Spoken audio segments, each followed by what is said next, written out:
The bullet tore through Margaret's shoulder before she even heard the shot. She hit the concrete, hard blood spreading across her shirt, pain screaming through her 58-year-old body. 20 feet away, Viktor Dimitrov smiled as his men closed in. The legendary Margaret Chen, my father's killer, finally broken. Margaret's hand found her backup weapon, her vision blurring, but her mind crystal clear. She'd been underestimated her entire life. Too young, too female, too old. They always made the same mistake. "I'm not broken yet," she whispered and fired. Everything that led to this moment, the sneering instructors, the impossible rescue, the decades of invisible service, had prepared her for exactly this. They'd looked at the old lady with a gun and laughed. Now they'd learn what a fatal mistake that was. Before we continue, hit that subscribe button and stay with me until the very end of this story. Drop a comment telling me what city you're watching from. I want to see how far Margaret's story travels. Trust me, you won't want to miss what happens next. The fluorescent lights of Miller's tactical range hummed overhead as Margaret Sullivan signed the waiver with steady hands. The 19-year-old behind the counter name tag reading Brad barely glanced at her driver's license before sliding it back across the counter. "Lane 6 is open, ma'am," he said, his tone dripping with the kind of patronizing courtesy reserved for customers he assumed didn't know the difference between a magazine and a clip. "That's our beginner section, nice and close to the targets. 25 feet should be about right for you." Margaret's expression didn't change. "I requested lane 12, the tactical course." Brad's eyebrows shot up. Behind him, two other instructors, both in their mid-20s, both with the overdeveloped arms and underdeveloped situational awareness that came from spending more time at the gym than the range, stopped their conversation to listen. "Ma'am," Brad said, his voice now carrying an edge of barely concealed amusement. "Lane 12 is for advanced shooters. It's a timed course with moving targets, stress positions, rapid transitions. Maybe you'd be more comfortable."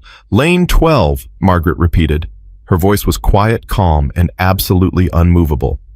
"I paid for lane 12. I'd like lane 12. The two instructors behind Brad weren't even trying to hide their grins now. The taller one, Jackson, according to his shirt, nudged his companion and stage whispered, "Think she's getting it for her grandson's birthday." "Nah," the other one replied, voice deliberately loud enough for Margaret to hear. "Probably saw it on one of those crime shows. Think she's gonna learn to protect herself from the mailman." They laughed. Brad at least had the decency to look uncomfortable, but he didn't tell them to shut up. Margaret set her range bag on the counter with a soft thud. "Lane 12, she said for the third time. "Or I can take my business to Precision Firearms down the highway. I hear their instructors are actually professionals." The smile vanished from Brad's face. He glanced at his manager's office, empty, and clearly made a calculation about whether arguing with a customer was worth the hassle. "Fine. Lane 12, but you'll need to demonstrate basic proficiency before we activate the full course. Insurance requirements." "Of course," Margaret said. She picked up her bag and walked toward the range entrance, her sensible walking shoes making no sound on the rubber floor mats. Behind her, she heard Jackson mutter, "This should be good. $10 says she can't even load the magazine." "20 says she drops it when it fires," the other instructor replied. Margaret kept walking. She'd heard variations of this conversation more times than she could count. 30 years ago, 20 years ago, even 5 years ago before her husband died, and she'd packed away her weapons for what she thought would be the last time. They always underestimated her, every single time. The range proper was divided into 18 lanes, progressively more complex as the numbers increased. Lanes 1 through 6 were standard paper targets at fixed distances. 7 through 11 added movement and obstacles. Lane 12, the one Margaret had requested, was a full tactical course pop-up targets. No-shoot civilians mixed with hostile threats, timed sequences that required rapid position changes and precise shot placement. It was a course designed for law enforcement and military personnel maintaining their qualifications. Margaret set her bag down at Lane 12's prep station, ignoring the curious looks from the handful of other shooters scattered across the range. Most were men in their 30s and 40s. The demographic that took tactical shooting seriously enough to practice, but not seriously enough to go professional. They glanced at her, registered the gray hair and reading glasses, and immediately dismissed her as someone's confused grandmother who'd wandered into the wrong section. She unzipped her bag with practiced efficiency. Inside, carefully wrapped in a soft case, was a Sig Sauer P226, the same model she'd carried 25 years ago, though not the same weapon. That one had been confiscated when she'd retired. This one she'd purchased 3 days ago after the phone call that had turned her world upside down. The phone call about James Morrison. Her hands moved through the familiar ritual of inspection, press check, magazine, well examination, sight, alignment, verification. Muscle memory from decades of training took over, and for a moment she wasn't a 58-year-old widow in a civilian range. She was Lieutenant Commander Margaret Chen, Navy SEAL, preparing for operations that didn't officially exist. "Ma'am?" Margaret looked up. Brad had followed her, clipboard in hand, his expression hovering somewhere between skepticism and concern. "I need to observe your qualification before activating the course. Just 15 rounds at 25 feet standard target. Show me you can handle the weapon safely." "Fine," Margaret said. She loaded 15 rounds into the magazine, chambered the first round, and assumed a modified Weaver stance that probably looked awkward to Brad's untrained eye weight, slightly back arms, not quite fully extended posture that suggested someone trying to remember half-forgotten training. It was all theater. Margaret knew exactly what she was doing. "Whenever you're ready," Brad said, his tone making it clear he expected this to be a disaster that would give his buddies something to laugh about for the rest of the week. Margaret exhaled slowly, found the zone of absolute calm that had kept her alive through operations in Somalia and Afghanistan and Iraq, and squeezed the trigger. The first shot hit dead center. So did the second, and the third. By the fifth shot, Brad had stopped looking at his clipboard and started actually watching. By the 10th shot, the other shooters in nearby lanes had paused their own practice to observe. By the 15th shot, all 15 rounds creating what looked like a single ragged hole in the target's center mass, the entire range had gone silent. Margaret safed her weapon, removed the magazine, locked the slide back, and set the pistol down. Then she turned to Brad and said in that same quiet, unmovable voice, "Was that proficient enough?" Brad's mouth worked soundlessly for a moment. "Yes, you're cleared for the tactical course." "Thank you." Margaret began reloading her magazines, her movements efficient and unhurried. The other shooters were whispering now. She caught fragments of conversation. "Did you see that? Who is she? Military, maybe?" Jackson and his buddy had materialized at the entrance to the range proper, drawn by the sudden silence. They stared at Margaret's target, then at Margaret, then back at the target. "That's impossible," Jackson said finally. "Nobody shoots a group that tight at 25 feet with a pistol. Not without a rest. Not freehand." Margaret finished loading her fourth magazine and looked up at him. "I'm sorry," she said, her tone pleasant and completely devoid of inflection. "Did you want to inspect my target? Make sure I wasn't cheating somehow?" "I didn't say." "You implied it." Margaret's eyes locked onto his, and for just a moment Jackson got a glimpse of something that made him take an involuntary step backward. Something cold and absolute and utterly without mercy. "I qualified as an expert marksman 32 years ago. I've maintained that qualification through regular practice ever since. The fact that you assumed I couldn't load a magazine says more about your prejudices than it does about my abilities." She let that hang in the air for exactly 3 seconds, long enough to make her point, not long enough to seem like she was lecturing, then turned back to her equipment. "Now, if you don't mind, I'd like to run the tactical course, unless your insurance requires additional demonstrations." Brad shook his head mutely. "Excellent." Margaret picked up her loaded weapon, her spare magazines, and her hearing protection. "Activate the course, please." What happened over the next 90 seconds would become range legend, the kind of story that got told and retold and embellished, until it barely resembled reality, though. In this case, the reality needed no embellishment. The tactical course at Miller's Range was legitimately challenging. It involved engaging 12 targets from 4 different positions, including prone kneeling and standing behind barricades. Some targets were stationary, others popped up for only 2 seconds before disappearing. 3 no-shoot target civilians were mixed in among the threats, painted bright blue to distinguish them, but positioned to create ambiguity and stress. The course record was 42 seconds, set by a former Army Ranger who practiced there 3 times a week. Margaret cleared it in 38 seconds. She moved through the course like water flowing downhill, smooth, inevitable, responding instantly to each new target without apparent thought or hesitation. Her transitions between positions were economical, her shot placement precise. She engaged 2 targets while moving, dropped to prone behind a barricade to engage 3 more, rolled to her right to clear an obstacle, came up to kneeling position for the final sequence. When the last target disappeared and the buzzer sounded, Margaret safed her weapon, stood up, and calmly began gathering her spent brass casings. The range had gone completely silent again. Brad walked over to the control panel, checked the timer, checked it again, then looked at Margaret with something approaching awe. "Ma'am, you just beat the course record by 4 seconds. Margaret deposited the brass casings in the recycling bin. "It's a good course, well designed. Though the sight lines on position 3 are slightly obstructed, you might want to adjust that." "Who are you?" Jackson had found his voice again, though it came out hoarse and uncertain. Margaret considered the question. 5 days ago, she would have answered, "I'm a widow from Arlington. I used to work for the government. Now I volunteer at the library." 5 days ago, that had been true, but then the phone call had come. The call from Admiral Catherine Hayes, her voice tight with controlled fury. "Maggie, we need to talk about Hawk Morrison. It's bad." Margaret picked up her range bag. "I'm someone who used to be very good at her job," she told Jackson. "Now, if you'll excuse me, I have other preparations to make."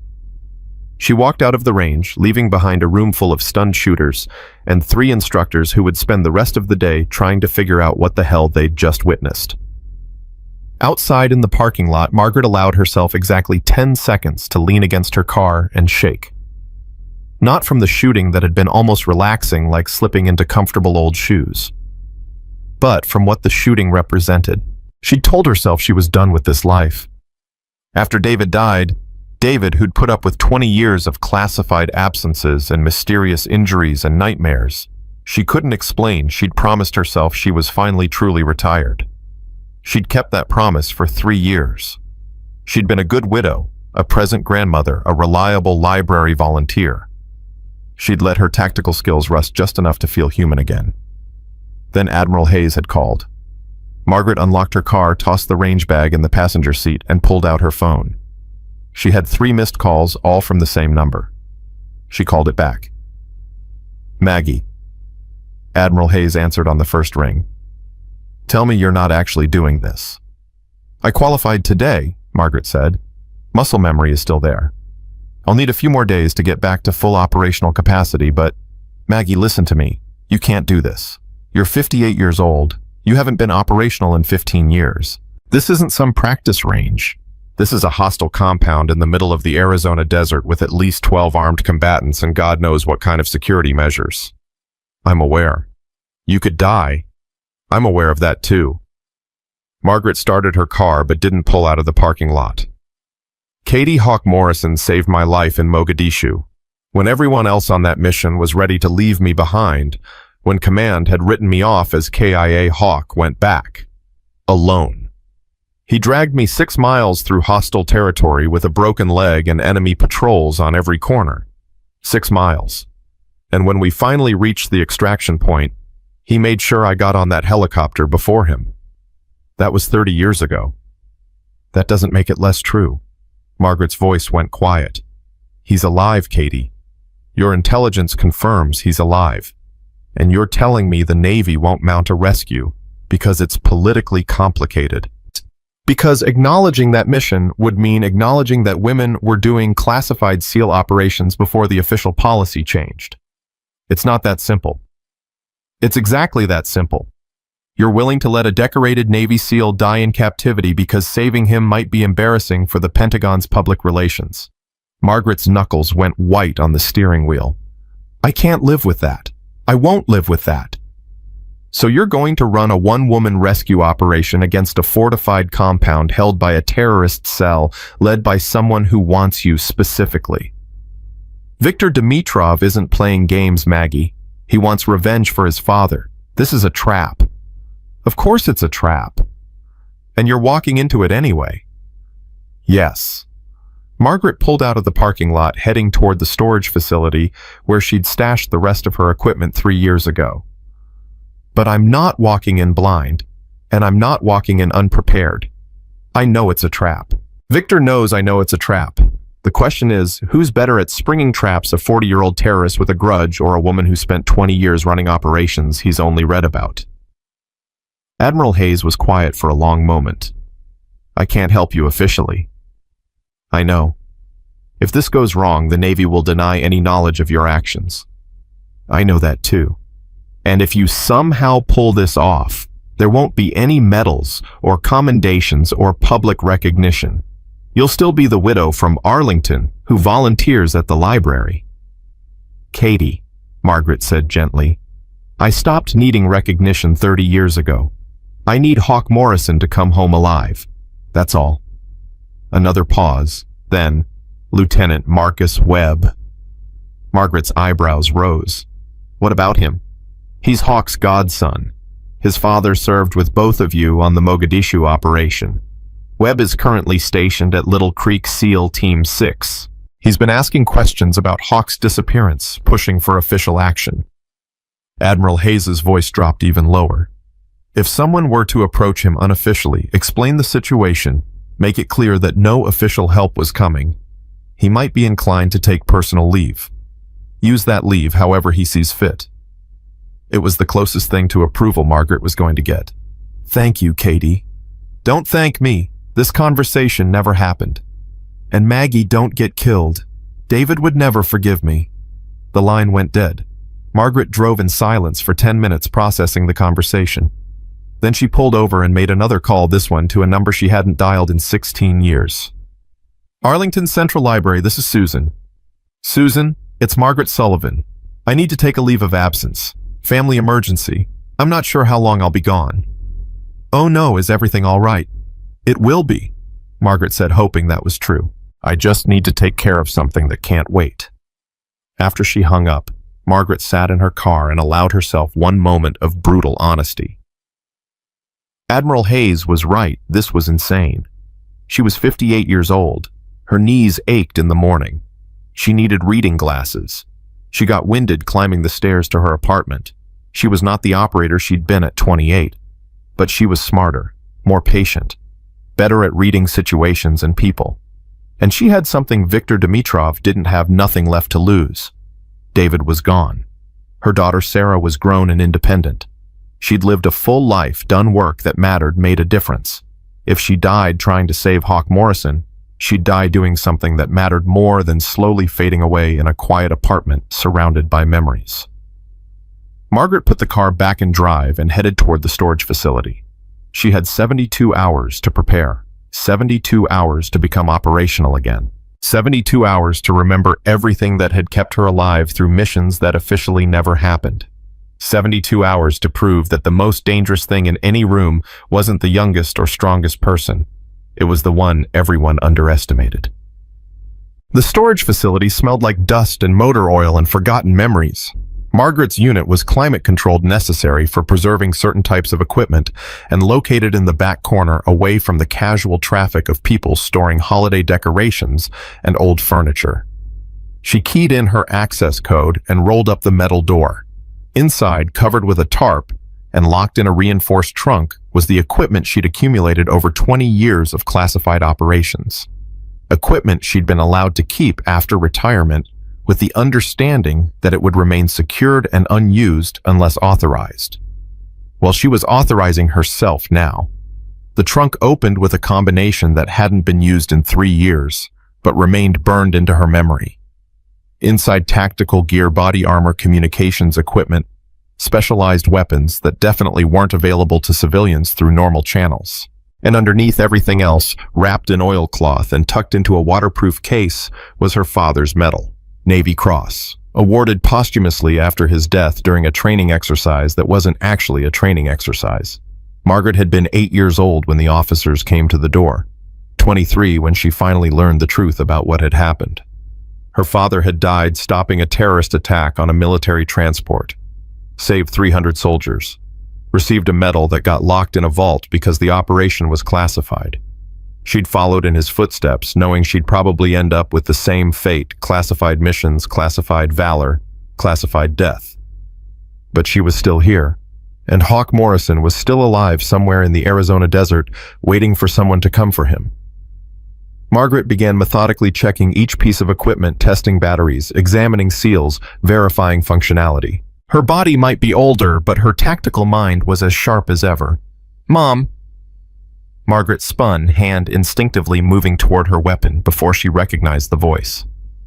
Sarah stood in the doorway of the storage unit, arms crossed expression, hovering somewhere between confused and furious.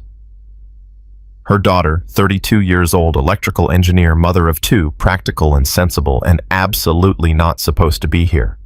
"Sarah." Margaret forced her hand away from the weapon. "What are you doing here?" "I could ask you the same thing." Sarah stepped into the unit, her eyes scanning the tactical equipment with growing alarm.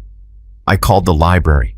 They said you took emergency leave. I tried your apartment. You weren't there. I was worried, so I tracked your phone." She gestured at the equipment. "Mom, what the hell is all this?" Margaret closed her eyes. Of all the complications, she'd anticipated this wasn't one of them. "Sarah, you need to go home." "Not until you explain what's going on. Are you in some kind of trouble? Are you—" Sarah's eyes went wide as she spotted the body armor. "Are you planning to hurt someone?" "No, God, no." Margaret held up her hands. "Sarah, I promise you this is not what it looks like." "Then what is it? Because from where I'm standing, it looks like my mother, my retired government administrator mother, has a storage unit full of military equipment that I'm pretty sure is illegal for civilians to own." Margaret made a decision. She'd kept this secret for 32 years through David's illness and death, through Sarah's childhood and adolescence and adulthood. She'd been a good military spouse, a good mother, a good keeper of classified secrets. But Sarah deserved the truth, at least some of it. "Sit down," Margaret said, gesturing to an overturned crate. "This is going to take a while." Sarah sat wary, but listening. Margaret took a breath and said the words she'd never thought she'd say to her daughter. "I wasn't a government administrator. I was a Navy SEAL. One of the first women to serve in special operations back before the policy officially changed. Everything I did was classified. Everything I am was classified." Sarah's expression went through several rapid changes: disbelief, shock, anger, confusion, before finally settling on something that looked like grief. "You lied to me, my entire life. You lied." "Yes." "Dad knew." "Yes." "How could you—" Sarah stood up, pacing the small space. "All those times you were gone, all those business trips, all those conferences. You were— what, killing people?" "Sometimes." Margaret's voice was steady. "Mostly I was saving people. Hostage rescue, counterterrorism, humanitarian operations. I did a lot of good in the world, Sarah. But I also did things I can't talk about. Things I'll never be able to talk about. And now," Sarah gestured at the equipment. "What's this? You're 58 years old, Mom. You're supposed to be retired. You're supposed to be safe. A friend is in trouble. Someone I served with. Someone who saved my life." Margaret met her daughter's eyes. "The government won't help him. Politics, bureaucracy, the usual bullshit. He's going to die unless someone acts." "So you're going to act? Alone?" "Not quite alone, but mostly yes." Sarah laughed, a brittle sound with no humor in it. "This is insane. You realize this is insane, right? You're not 25 anymore. You're not even 45. You're going to get yourself killed playing soldier." "Maybe." Margaret started repacking the equipment she'd checked. "But I have to try. You didn't know your father's father, your grandfather Chen. He died when I was very young, serving his country. I inherited his sense of duty. That same duty brought me to the Navy, brought me to special operations, kept me alive through missions that should have killed me." She paused. "That duty is calling again. I can't ignore it. And if you die," Sarah's voice cracked, "if I lose you too, Dad's only been gone 3 years, Mom. I can't lose you too." Margaret crossed the space between them and pulled her daughter into a hug. "I don't plan on dying. I'm very good at not dying. It's one of my primary skills." "This isn't funny," I know. Margaret pulled back, holding Sarah's shoulders. But I need you to trust me. Trust that I know what I'm doing. Trust that I've survived situations much worse than this. Trust that I'm coming back. Sarah wiped her eyes. Can I help? No. Mom? Absolutely not. You have a family. You have children. You're not trained for this, and I won't put you in danger. Margaret's voice went firm. What you can do is go home. Take care of your kids. And if something goes wrong, make sure they know their grandmother loved them. Don't talk like that. Sarah, I need you to hear this. Margaret waited until her daughter was looking at her again. In that storage trunk underneath the tactical equipment, there's a sealed envelope. If I don't come back, that envelope contains everything you need to know. My real service record, commendations, operations I was part of, the truth about who I was and what I did. Mom, stop. There's also a letter for you, things I should have said years ago. Margaret's voice wavered for just a moment before she controlled it. I love you, Sarah. I'm proud of you. You turned out better than I had any right to expect given how much I was gone. That's your father's doing more than mine. He was the steady one, the constant one. Sarah was crying now, silent tears streaming down her face. I don't want a letter. I want my mother. Then trust that you'll still have her in a few days. Margaret managed to smile. I didn't survive 20 years of classified operations just to get killed by some terrorist with a grudge. I'm too stubborn for that. Promise me. I promise I'll do everything in my power to come home. It was the only honest promise Margaret could make. They stood there for a long moment, mother and daughter separated by 3 decades of lies and reunited by 1 moment of truth. Finally, Sarah pulled away. I'm still furious with you. I know. When this is over, if you come back, we're going to have a long conversation about trust and honesty and all the therapy I'm going to need. Fair enough. Sarah headed for the door, then paused. What was he like? This friend who saved your life? Margaret smiled, a real smile this time.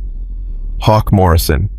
He is the most stubborn, fearless, occasionally idiotic man I've ever served with. He once carried a wounded soldier for 8 miles through hostile territory, refused medical attention until everyone else was treated, then passed out from blood loss and broken ribs. When he woke up, the first thing he said was, "Did the kid make it? And you're going after him because you owe him." I'm going after him because he deserves to be saved. Because he's a good man who's done terrible things in service of his country and never asked for recognition or glory.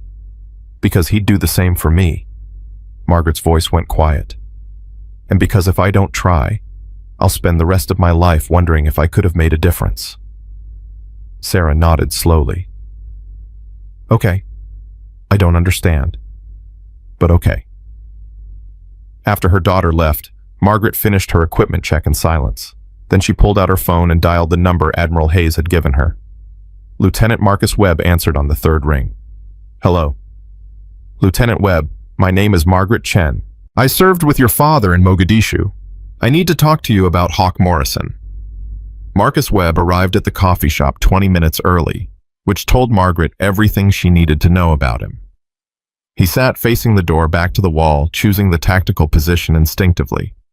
29 years old, built lean rather than bulky, with the watchful eyes of someone who'd seen combat and survived by staying alert. Margaret slid into the seat across from him without preamble. You're early. So are you.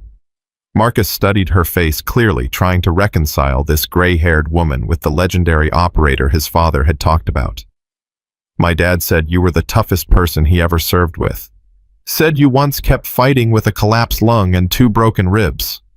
Your father exaggerates. My father doesn't exaggerate about combat. Marcus leaned forward. He also said you were declared KIA on that mission. Said Hawk Morrison went back alone to retrieve your body and found you still alive, barely. Said the 2 of you fought your way through 6 miles of hostile territory and made it to extraction with 30 seconds to spare. Your father has a good memory. He has nightmares about that mission. Still, 30 years later. Marcus's voice went hard. So when I got a call saying Margaret Chen wanted to meet about Hawk Morrison, I cleared my schedule real fast. Margaret appreciated the directness. No games, no posturing, just a man who understood the stakes. What has the Navy told you about Hawk's situation? Officially, that he's on an extended classified assignment and unavailable for contact. Marcus's jaw tightened. Unofficially, I know he was running surveillance on a terrorist cell in Arizona. I know he missed his extraction window 3 weeks ago. I know Command has made the decision not to mount a rescue because the political implications are too complicated. Wait, they told you that... They told me to stand down and stop asking questions. Marcus pulled out his phone, opened an encrypted message app, and showed Margaret a series of satellite images. But my fiancée works in intelligence analysis. She's not supposed to have access to these files. She accessed them anyway. The images showed a compound in the desert, exactly matching the location Admiral Hayes had described. Margaret zoomed in on one photo showing a building's thermal signature. Multiple heat signatures in the medical facility. At least 4. Could be more depending on how they're grouped. Marcus closed the phone. I've been running scenarios for 2 weeks. Every scenario ends the same way. I need more intel, more resources, and more personnel. This isn't a one-man operation. It's a 2-person operation. Margaret met his eyes. You and me. Marcus sat back, his expression flickering through disbelief, concern, and something that might have been offense. Ma'am, with all due respect. Don't. Margaret's voice went cold. Don't ma'am me, and don't with all due respect me. I know what you're thinking. I'm 58 years old. I'm past my prime. I'll be a liability in the field. I didn't say that. You were about to. Margaret pulled out her own phone and showed him a video.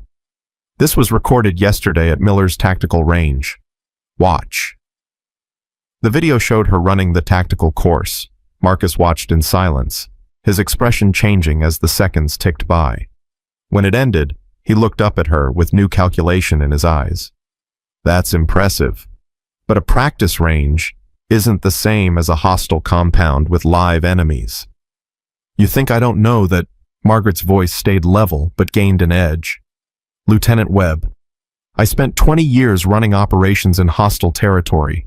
I've extracted hostages from fortified compounds in Somalia, Iraq, and Afghanistan. I've been shot at, blown up, and left for dead. I've killed men who were younger, stronger, and faster than me because I was smarter and more experienced. That was 15 years ago. Muscle memory doesn't forget. Tactical thinking doesn't age. Margaret leaned forward. You need me for this operation. Not because I'm the strongest or the fastest, but because I'm the only person Viktor Dimitrov wants more than he wants Hawk Morrison. I'm the one who killed his father. I'm the one he's been waiting for. That makes me the perfect asset for this mission. Marcus was quiet for a long moment. You're talking about using yourself as bait. I'm talking about using every advantage we have. Viktor expects me to come. He's counting on it. The entire compound is probably designed to funnel me into a trap. Margaret smiled without humor. But here's what he doesn't expect. I know it's a trap. And I'm walking in anyway with a SEAL Team 6 operator watching my back and exploiting every mistake Viktor makes while he's focused on me. That's assuming he makes mistakes. Everyone makes mistakes, especially when they're emotional. Margaret pulled up another file on her phone, this one a dossier on Viktor Dimitrov. His father was Nikolai Dimitrov, Soviet bioweapon scientist. We stopped him from deploying a nerve agent that would have killed thousands. I was the one who took the shot that killed him. Viktor was 19 years old, watching from a security feed. Marcus scrolled through the file. He's spent 25 years building his own operation. Multiple terrorist cells across 3 continents. Weapons trafficking, drug smuggling, assassination contracts. This isn't some kid with a grudge, he's a sophisticated operator. Which is why we can't go in guns blazing. We need intelligence, planning, and patience. Margaret closed the file. I'm going whether you help me or not, but with you we might actually succeed. Without you, I'll probably die. Either way, I'm going. That's not a very compelling recruitment pitch. I'm not trying to compel you. I'm giving you the facts. Margaret's voice softened slightly. Your godfather is alive. He's being held by people who want to use him to get to me. The Navy has decided he's expendable, but we haven't. We have 72 hours before Victor's deadline expires. After that, he starts sending pieces of Hawk back to the Pentagon to prove he's serious about his demands. Marcus's face went rigid. They didn't tell me about the deadline. They wouldn't. Plausible deniability. Margaret signaled the waitress for coffee. Victor sent a video to Admiral Hayes 48 hours ago. It showed Hawk alive but injured. Broken ribs, possible internal bleeding. He needs medical attention soon, or he won't survive even if we extract him. You've seen the video. Admiral Hayes sent it to me, unofficially, along with the understanding that any action I take is completely unsanctioned and will be disavowed if I'm captured or killed. Jesus, Marcus rubbed his face. This is insane. We're talking about running an unauthorized rescue operation against a fortified compound with inadequate intel and zero support. Yes. If we fail, our careers are over. If we're captured, we'll be disavowed. If we die, it'll be ruled training accidents and our families will never know the truth. Yes. Margaret accepted her coffee from the waitress, took a sip, then said quietly, Your father told me once that the hardest part of special operations isn't the physical danger. It's the moral calculus. Knowing when the mission matters more than your career, your safety, or your life. He made that calculation in Mogadishu when he provided covering fire that allowed Hawk and me to reach extraction. He took 3 rounds making sure we got out. She met Marcus's eyes. He survived. But he was willing to die to save his teammates. That's the legacy he passed to you. Marcus stared at his coffee for 30 seconds. Then he said, I'll need 48 hours to gather equipment and develop an operational plan. You have 24. We deploy tomorrow night. That's not enough time. It has to be. Every hour we delay is another hour. Hawk is suffering. Another hour, Victor is fortifying his position. Another hour, the political situation gets more complicated. Margaret pulled out a handwritten list. I've already acquired most of the equipment we'll need. What I can't get through unofficial channels, you'll need to requisite through your Team 6 access. Marcus scanned the list, his eyebrows rising. Some of this is serious hardware. How did you... I still have contacts, people who owe me favors. Margaret didn't elaborate. Some secrets were better left unspoken. The question isn't whether we can get the equipment. It's whether you're willing to use it on an unsanctioned operation. I take personal leave starting tonight. What I do on my personal time is my business. Good answer. Margaret finished her coffee. Meet me at these coordinates tomorrow at 1800 hours. She slid a piece of paper across the table. Bring everything on that list. Wear civilian clothes. Tell no one where you're going. Marcus pocketed the paper. My fiancée knows something's happening. Can she be trusted? With my life. Then tell her enough to keep her from calling your commanding officer, but not enough to implicate her if this goes wrong. Margaret stood up. And Lieutenant, I need you to understand something. This operation has a high probability of failure. We're outnumbered, outgunned, and working without support. You're young. You have your whole career ahead of you. If you walk away right now, I won't think less of you. Would you walk away? No. Then neither will I. Marcus stood as well, extending his hand. My father said you were worth following into hell. I'm about to find out if he was right. Margaret shook his hand, feeling the calluses that marked him as a shooter, the firm grip that spoke of confidence without arrogance. He was wrong about one thing. What's that? This isn't hell. Hell comes after, when you're trying to justify the things you did to survive. Done. Margaret spent the next 18 hours preparing with the methodical precision that had kept her alive through 2 decades of operations.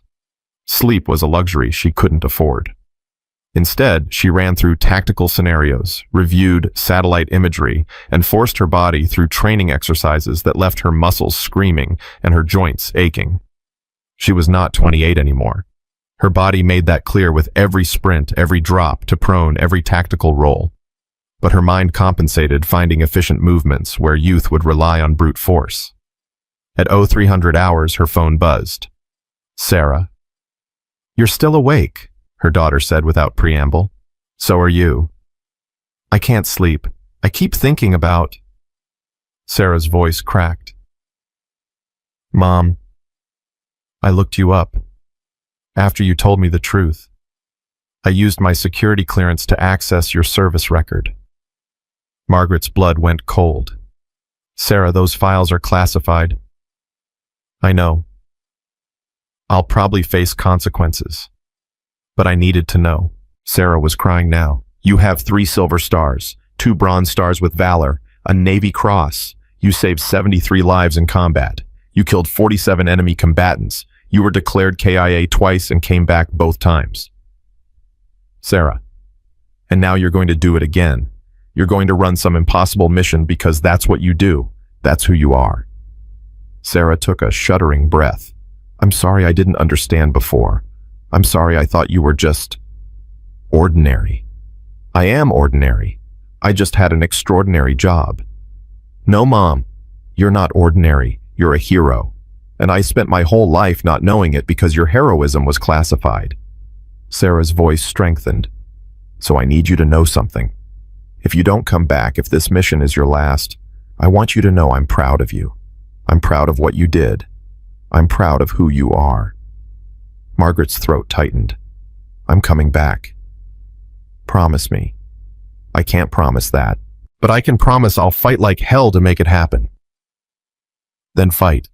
And Mom, when you save your friend, when you prove to everyone that age is just a number and experience beats youth, make sure someone records it, because I want your grandchildren to know what their grandmother was capable of."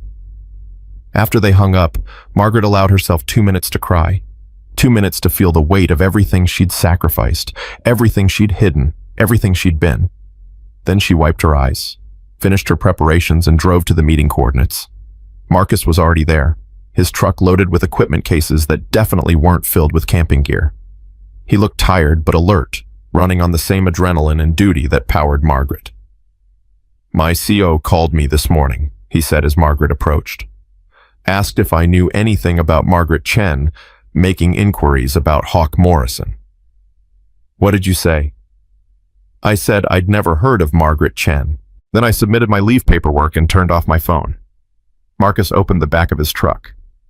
"I'm officially on personal leave for the next 72 hours. What I do with that time is nobody's business but mine." "Good." Margaret began inspecting the equipment. "Walk me through what you brought." The next hour was spent reviewing gear, checking weapons, and developing their tactical approach. Marcus had brought everything from Margaret's list, plus several items she hadn't thought of, proof that his Team 6 training was current and comprehensive. "The compound has 3 primary access points," Marcus said, spreading satellite images across the truck bed. "Main gate here, service entrance on the east side, and what looks like an old maintenance tunnel on the north perimeter. All 3 will be monitored. So we don't use any of them." Margaret traced a line along the western edge. "This ridgeline overlooks the compound from 800 meters. We establish observation here, map their security patterns, identify weaknesses. That's a long shot for an entry. We're not entering from there. We're using it to identify where they're not looking." Margaret pointed to a dry wash that ran within 200 meters of the compound's southern wall. "Flash floods carved this out. It's deep enough for concealment if we move during their shift change." Marcus studied the terrain. "You're talking about a daylight approach. They'll expect us to come at night. Everyone thinks darkness provides concealment, but darkness also triggers heightened security, more frequent patrols, thermal imaging." Margaret smiled slightly. "Midday, during the hottest part of the day, when everyone's tired and uncomfortable and just wants their shift to end, that's when people get complacent. That's actually brilliant. It's experience. I've run more extractions than I can count. The ones that failed were usually the ones that followed conventional tactics." Margaret folded the images. "We have one advantage Victor doesn't expect. I'm not coming in as a young operator with something to prove. I'm coming in as an older woman who's learned that patience and timing beat aggression every time." They loaded the truck and began the long drive toward Arizona. Marcus drove the first shift while Margaret reviewed their intelligence one more time, committing every detail to memory. "Can I ask you something?" Marcus said after an hour of silence. "You can ask. I might not answer."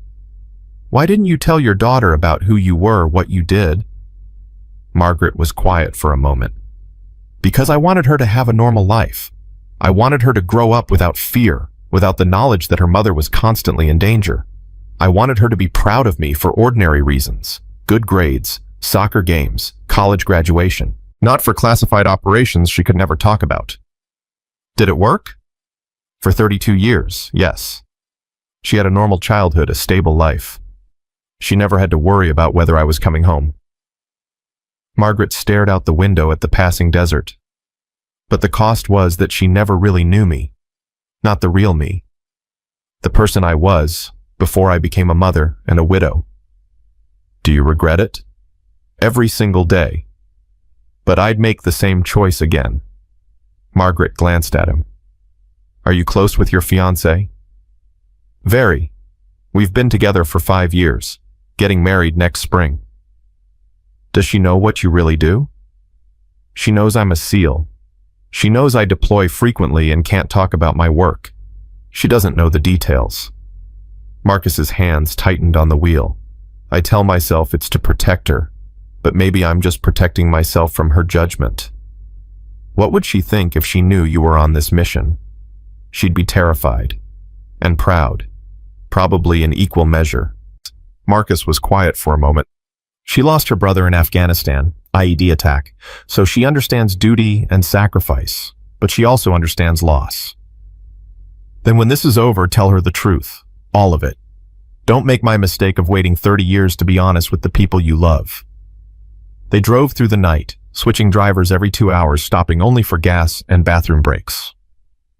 By dawn, they were positioned on the ridgeline overlooking Victor's compound, hidden among the rocks with their observation equipment. Through the high-powered scope, Margaret could see the compound clearly. 12 buildings arranged in a defensive pattern. Guards rotating in predictable patterns. And in the center, the medical facility where Hawk was being held. 2 guards on the medical building, Marcus whispered, rotating every 4 hours based on the patterns I'm seeing. Shift change at 0600, 1000, 1400, 1800, 2200, and 0200. The 1400 shift change, Margaret said. "Hottest part of the day. Guards will be tired, distracted, eager to get inside to the air conditioning." "You're sure about this approach?" "No, but it's our best option." Margaret lowered the scope. "We wait here until 13:30. Use the time to rest, hydrate, prepare. Then we move." The next 6 hours tested Margaret's patience more than any firefight ever had. Waiting was always the hardest part, lying still while your muscles cramped. Your mind raced, and every instinct screamed at you to move, to act, to do something. But patience was a weapon, one Victor wouldn't expect her to have. At 13:15, Margaret and Marcus began their approach. They moved slowly, using the terrain for concealment, staying in the deep shadows of the wash where the midday sun couldn't reach.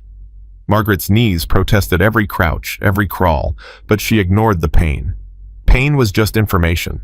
She could process information later. They reached the position closest to the southern wall at 13:28, 2 minutes before the planned guard rotation. Through her scope, Margaret watched the guards at the medical facility. One was yawning, the other checking his watch, both ready for relief. "They're expecting their replacements," Marcus whispered. "Interior discipline is starting to break down." "Good." Margaret tracked the new guards emerging from the main building. "On my mark, we move to the wall breach point. Fast but controlled. No noise." The guards completed their exchange. The exhausted ones headed inside. The fresh ones took their positions but immediately started a conversation, exactly the kind of complacency Margaret had been counting on. "Mark." They moved like shadows, covering the open ground in seconds and pressing against the compound's southern wall. Margaret pulled out a small device, a wall scanner that used ground-penetrating radar to map the structure behind the concrete. "Rebar every 18 inches, she whispered. "But there's a weak point here. Old repair work that didn't properly integrate with the original structure." Marcus set a small-shaped charge carefully calculated to breach the wall without creating enough noise to alert the entire compound. 30 seconds. They moved to a protected position. The charge detonated with a muffled crack, and suddenly they had a hole just large enough to slip through. Inside the compound, Margaret's heart rate stayed steady, the result of decades of training overriding natural fear responses. They were in enemy territory now. Every second mattered. They moved through the narrow space between buildings using security camera blind spots Marcus had identified during their observation. 3 guards passed within 10 feet of their position, never suspecting anyone had breached the perimeter. The medical facility was 50 meters away. Between them and the target open ground, 2 guard positions and security measures they couldn't predict from satellite imagery. "I count 4 tangos with direct line of sight to the medical entrance," Marcus whispered. "We can't reach it without being spotted." "We're not going through the entrance," Margaret pointed to the roof. "Ventilation system. These old buildings always have oversized ducts for desert cooling. If we can access the roof, we can enter from above. That's a 15-foot climb with no cover." "So we create cover." Margaret pulled out a small drone civilian model, the kind tourists used for photography. "You brought the fireworks." Marcus grinned despite the tension. "Always." He quickly attached a small pyrotechnic device to the drone and sent it flying toward the compound's western perimeter. 30 seconds later, it detonated with a spectacular flash and loud bang. Nothing dangerous, just attention-grabbing. Every guard in the compound turned toward the explosion. In that moment of distraction, Margaret and Marcus sprinted to the medical building and began scaling the wall using climbing gear designed for speed rather than stealth. They reached the roof in 20 seconds, just as the guards were starting to realize the explosion had been a diversion. Margaret immediately located the ventilation access and began working the locks. "Company coming," Marcus warned, tracking guard movements through his scope. "We've got maybe 2 minutes before they establish a perimeter. Then we better work fast." Margaret got the vent open and dropped inside, landing in a crouch in what appeared to be a supply room. Marcus followed immediately, pulling the vent cover back into place behind them. They were inside. Now came the hard part, finding Hawk Morrison in a facility designed to hold prisoners without alerting anyone to their presence. And somewhere in this building, Viktor Dimitrov was waiting. The supply room smelled like antiseptic and fear. Margaret pressed her ear against the door, listening for movement in the corridor beyond. Footsteps, 2 sets moving away from their position. She held up 2 fingers to Marcus, then gestured left. They slipped into the hallway, weapons raised, moving with the practiced silence of operators who'd learned that noise meant death. The medical facility was larger than the satellite imagery suggested, at least 20 rooms branching off the main corridor, any one of which could be holding Hawk. "We need to split up," Marcus whispered. "Cover more ground." "No," Margaret's voice was firm. "That's what Viktor expects. The moment we separate, he can isolate and eliminate us individually. We stay together." A door opened ahead. Margaret and Marcus pressed into a darkened doorway as a guard walked past, close enough that Margaret could smell his cigarette smoke.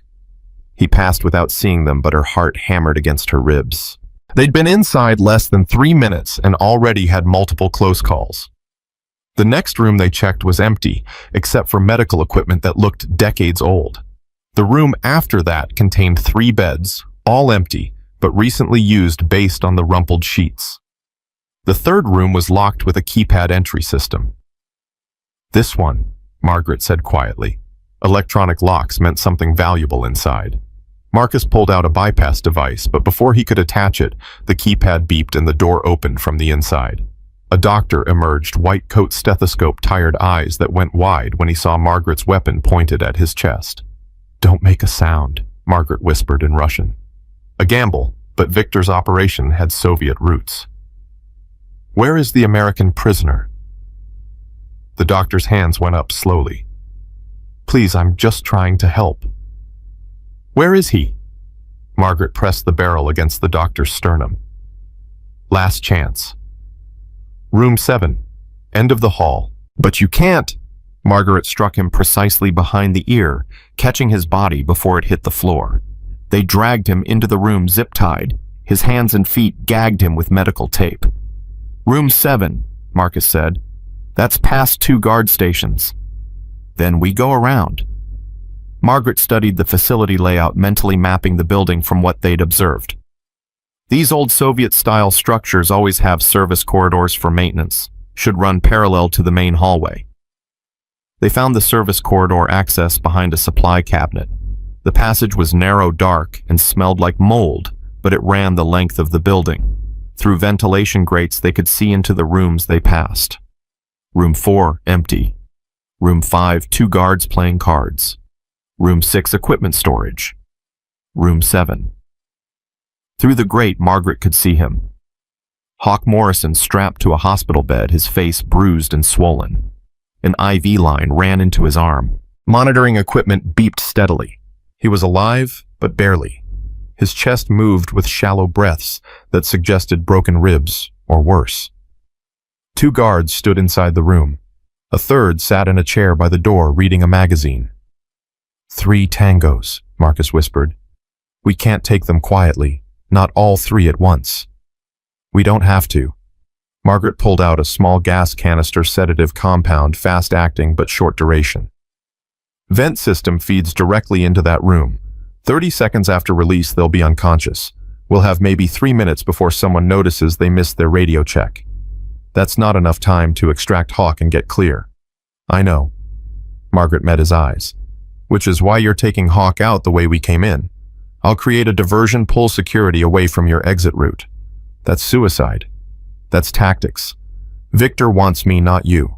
The moment I reveal myself, every asset in this compound will focus on capturing me. That gives you a clear path to extract Hawk. I'm not leaving you behind.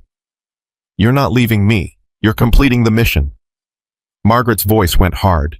Hawk needs immediate medical attention. You can provide it. I can't. So you get him out, stabilize him, call for extraction. Then if I'm still alive, you can come back for me. Marcus's jaw worked silently. Your daughter will never forgive me. My daughter will understand that I made the choice any operator would make: mission success over personal survival. Margaret attached the gas canister to the vent. On my count, 3, 2, 1. She released the sedative. Through the grate, they watched as the guards suddenly swayed, confused, then collapsed one by one. 30 seconds, just as promised. They dropped into the room. Marcus immediately went to Hawk, checking vitals, disconnecting the IV with practiced efficiency. Margaret covered the door, listening for any sign they'd been detected. Hawk's eyes fluttered open, unfocused and confused. Maggie. His voice was barely a whisper. You shouldn't... Trap. I know it's a trap. Shut up and let Marcus work. Margaret glanced back. Her old friend looked worse up close. Definitely broken ribs, possible internal bleeding, signs of systematic torture. Can you move him? Not without risking further injury. He needs a stretcher, medical support time. Marcus injected something into Hawk's arm. Best I can do is stabilize him for transport and hope nothing tears loose when we move. Then do it fast. We're out of time. As if summoning it, an alarm started blaring throughout the compound. Someone had discovered their breach. Go, Margaret said. Now, service corridor back to the roof down the wall. You remember the extraction point? 2 clicks west, the dried riverbed. Marcus finished securing Hawk in a fireman's carry. Maggie, I can't just... You can and you will. That's an order, Lieutenant. Margaret moved to the door. I'll give you 10 minutes. Use them. She stepped into the hallway before Marcus could argue further. Guards were already responding to the alarm converging from both ends of the corridor. Margaret fired twice, dropping the nearest ones, then ran toward the facility's central atrium, the opposite direction from Marcus's escape route. Behind her, she heard Marcus cursing, then the sound of him moving quickly down the service corridor with Hawk. Good. He was following orders. The atrium was chaos. Guards shouting, weapons being readied, security protocols being implemented. Margaret burst through the double doors and immediately assessed the tactical situation. 20 hostiles, maybe more. Multiple levels with overlapping fields of fire. Every exit covered. She was trapped, exactly as planned. Margaret Chen, the voice came from the second-level balcony, amplified through speakers. Viktor Dimitrov stepped into view, impeccably dressed in a suit that probably cost more than Margaret's car. He was younger than she expected, 45, handsome in a cold way with his father's eyes. 25 years I've waited for this moment. Margaret kept her weapon raised, tracking multiple targets simultaneously. Sorry for the wait. I've been busy. Amusing. I appreciate that you maintain your composure even when surrounded. Victor gestured, and a dozen laser sights appeared on Margaret's chest. Please lower your weapon. You're outnumbered and outgunned. Let's be civilized about this. Civilized? Margaret's voice dripped with contempt. Your father was developing bioweapons to use on civilian populations. There's nothing civilized about that. My father was a scientist, a genius who understood that the world's problems required radical solutions. Victor's voice hardened. You murdered him, shot him in cold blood while he was unarmed and surrendering. He was reaching for a detonator that would have released nerve agent across 3 city blocks.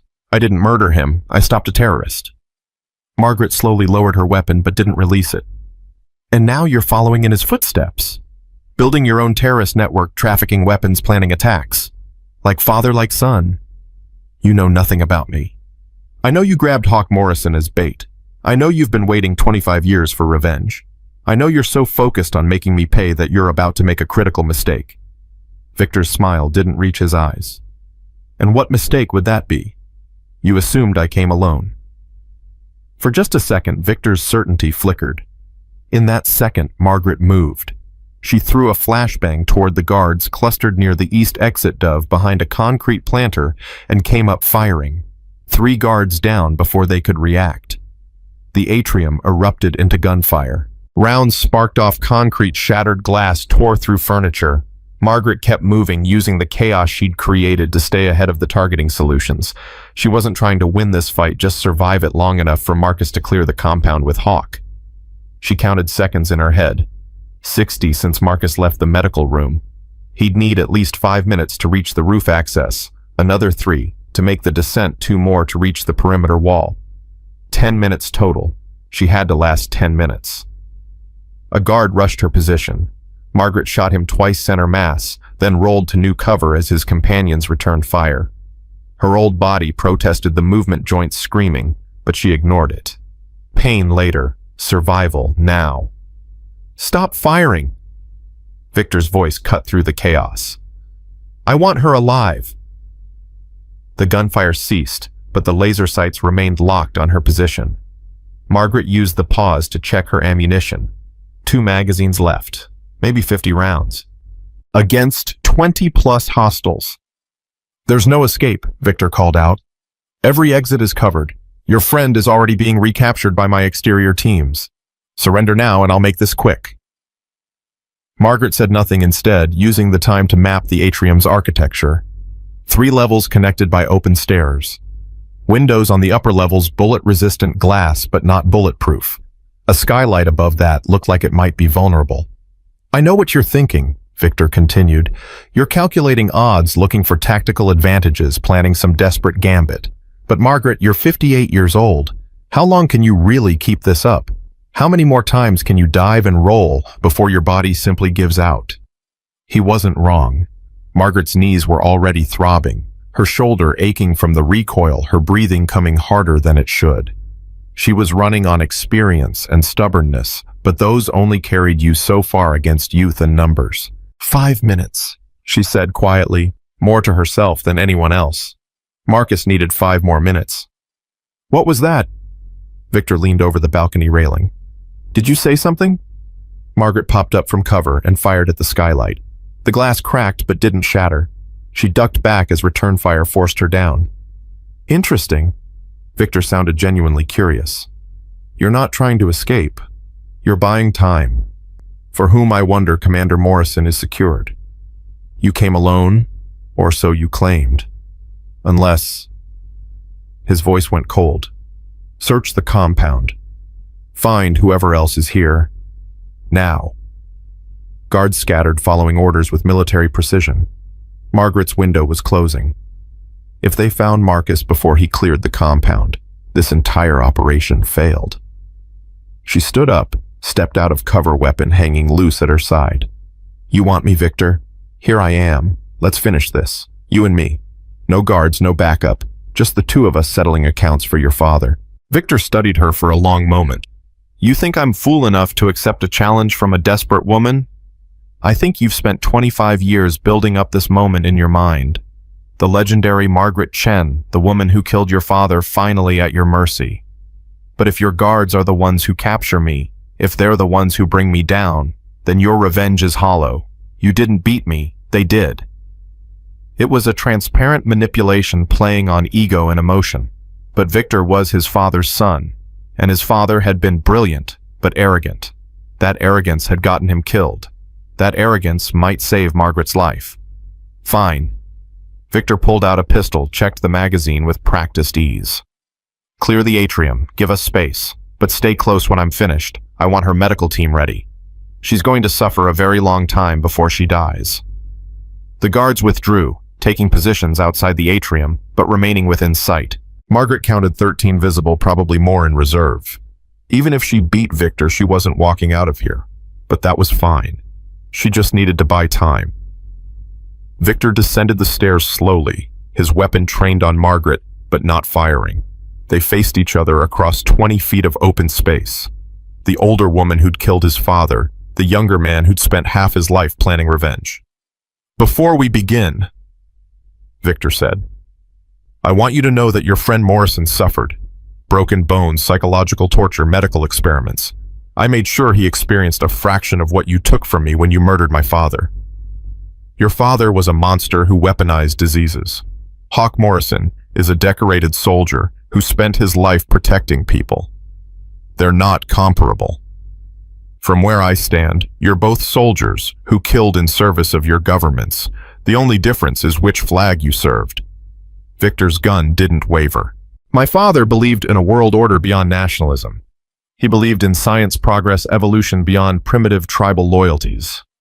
He believed in mass murder for profit. Don't dress it up as philosophy. And you believed in American exceptionalism, that your violence was noble while ours was terrorism." Victor's smile was bitter. "We're not so different, Margaret.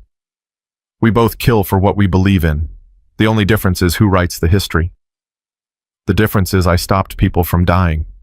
Your father caused death." Margaret's voice stayed level. "And now you're following his path.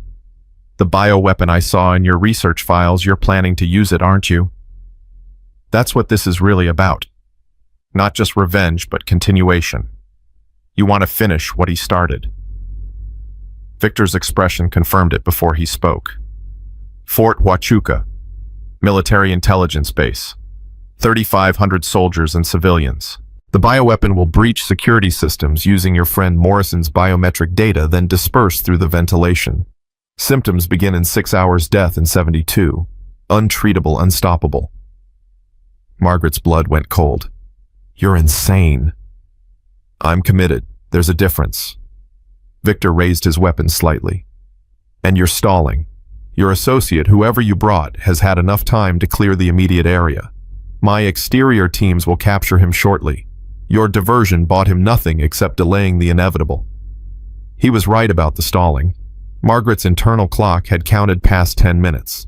Marcus should be clear of the compound by now, hopefully far enough away that Victor's exterior teams wouldn't catch him. But Victor was wrong about the rest. Marcus wasn't running away. He was a SEAL, which meant he was circling back, finding a position, preparing for whatever came next. Margaret just had to survive long enough for that plan to matter. "Your move," Victor said. "Fight me or die standing there. Either way, this ends today." Margaret raised her weapon in response. They stood frozen for 3 heartbeats, 2 operators with decades of training, each calculating angles and timing and probability. Victor fired first. Margaret was already moving, dropping and rolling left as the round passed through space she'd occupied a split second before. She came up firing, forcing Victor into cover behind a concrete pillar. They traded shots, neither finding a clean angle, both too experienced to make rookie mistakes. Margaret's ammunition counter dropped 40 rounds, 35-30. She couldn't maintain this pace. A window exploded inward. Margaret flinched, turning toward the sound, and realized her mistake too late. Victor's diversion had worked. She'd taken her eyes off him for just a second. His next shot caught her in the left shoulder, spinning her around. The impact felt like being hit with a sledgehammer. Her weapon clattered the way across the floor. Margaret dropped behind cover, her left arm, useless blood soaking through her shirt. The pain was extraordinary, but she forced it down, forced herself to think tactically. Secondary weapons still had her backup pistol, knife, 2 grenades. Not helpless yet. Painful, isn't it? Victor called out. That's just the beginning. I'm going to spend days teaching you about pain. Years if your body holds up. Margaret pulled her backup weapon with her right hand, awkward but functional. You talk too much. Your father had the same problem. She blind fired around the corner, not trying to hit Victor but forcing him to keep his head down. Then she moved, ignoring the screaming agony in her shoulder, reaching for her primary weapon where it had fallen. Victor anticipated the move. His next shot hit her in the right thigh and Margaret went down hard. Both legs still worked, but running was now impossible. She was effectively immobile. Victor emerged from cover, weapon trained on her center mass. I could end this now. Quick shot to the head and you'd never feel it. But where's the justice in that? You took my father from me, slowly made him suffer before he died. I think you deserve the same courtesy. Margaret's backup weapon was in her hand, but Victor was too far away for an accurate shot with her offhand, and she was too injured to close the distance. Her tactical options had shrunk to almost nothing, which meant it was time to change the game entirely. The bioweapon, she said, her voice steady despite the pain. You can't deploy it. I can and I will. The device is already in place, armed and waiting for activation codes I'll transmit once I'm finished here. No, you misunderstood me. Margaret managed a bloody smile. I'm not saying you shouldn't deploy it. I'm saying you can't. Because 3 days ago, Fort Huachuca received an anonymous tip about a potential bioweapon threat. They've been running full containment protocols since then. Your attack window closed before you even grabbed Hawk Morrison. Victor's expression flickered, just for a second, but enough to tell Margaret she'd struck a nerve. You're lying. Am I? How confident are you? Confident enough to activate a bioweapon that won't work and will expose your entire network to U.S. military intelligence. Margaret shifted her weight slightly, preparing for a move she wasn't sure she could make. Admiral Hayes may not be able to authorize a rescue mission, but she can absolutely order security protocols based on credible intelligence, which I provided. Impossible. You've been planning this rescue. You couldn't have. I'm 58 years old, Victor. I've been playing this game since before you were born. You think I walked into your trap without contingencies? Margaret's voice hardened. The bioweapon fails. Your compound is surrounded by military assets who've been tracking our movements since we breached your perimeter. And you're about to learn what every young operator eventually learns: experience beats youth every single time. Victor's weapon wavered, just slightly, just for a second, but Margaret had been waiting for exactly that moment. She threw her knife. It wasn't a killing throw. Her left arm was useless and her right wasn't strong enough for the distance. But it didn't need to kill. It just needed to distract. Victor dodged instinctively, and in that split second of divided attention, the skylight finally shattered. Marcus Webb dropped through on a repelling line weapon, firing before he even reached the ground. His first 3 shots forced Victor into cover. His next burst took out 2 guards rushing back into the atrium. He landed next to Margaret, already pulling a medical kit from his tactical vest. You said 10 minutes. It's been 15. I got held up. Margaret gritted her teeth as Marcus applied a quick clot bandage to her shoulder. Hawk. Stable. Hidden in the riverbed with emergency beacon activated. Navy's sending a medical helicopter, ETA 20 minutes. Marcus helped her sit up against the concrete planter. Can you shoot? Margaret tested her right arm. Painful but functional. Give me a weapon and find out. Marcus handed her his backup pistol, then returned fire as guards began flooding back into the atrium. We're pinned down. No clear exit. That helicopter better hurry. We don't need an exit. Margaret pointed with her good hand. We need leverage. Victor had taken cover behind the same concrete pillar as before, but now he was trapped. Marcus controlled the skylight approach. Margaret had an angle on his position. The guards couldn't provide supporting fire without risking hitting their own leader. Victor, Margaret called out. It's over. You can surrender and face trial, or you can die here. Your choice. I still have the activation codes, Victor shouted back. One transmission and the bioweapon deploys regardless of containment protocols. Then transmit them. Go ahead. Margaret kept her weapon trained on his position. Show me I was wrong about Fort Huachuca. Kill 3,000 people because you couldn't handle your father being stopped from killing even more. Silence from behind the pillar. Margaret counted seconds. 5, 10, 15. You weren't lying, Victor said finally. His voice had lost its confident edge. The base is locked down. I never lie about operational intelligence. That's how people die. So what now? I surrender, get life in prison, and you go home, the hero. I go home a tired woman who did what needed to be done. You go to trial and answer for your crimes. It's not heroic, it's just necessary.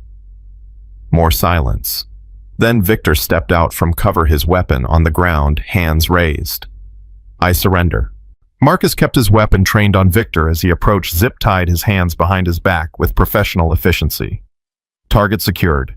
We need immediate extraction for 3 persons, multiple injuries, high-value prisoner in custody. Margaret slumped against the concrete, exhaustion and pain finally catching up to her. They'd done it. Hawk was safe. Victor was captured. The bioweapon neutralized. But she'd been shot twice, lost a significant amount of blood, and was probably going into shock.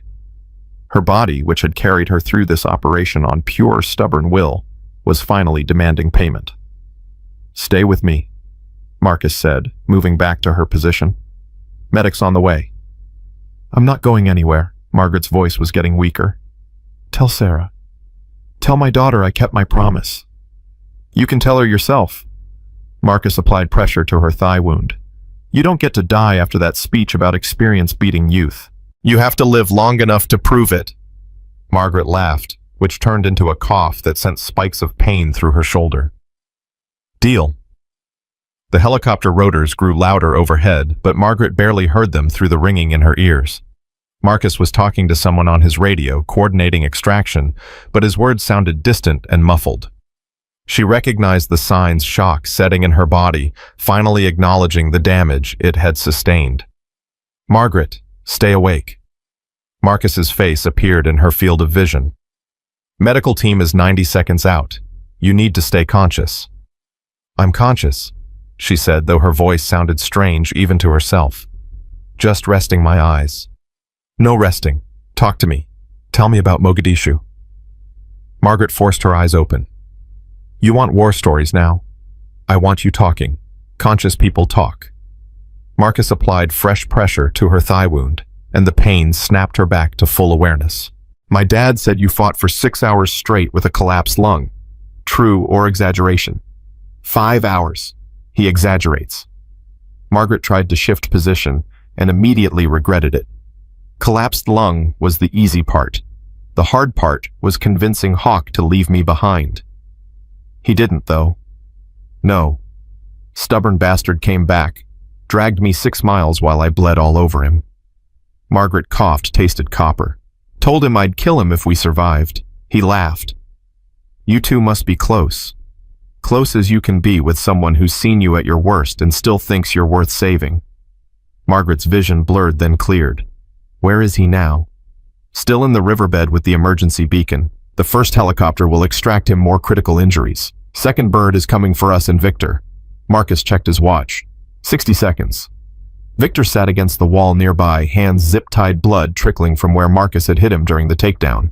He was staring at Margaret with an expression somewhere between hate and grudging respect. You knew, Victor said. About the bioweapon failure. You knew before you even entered this compound.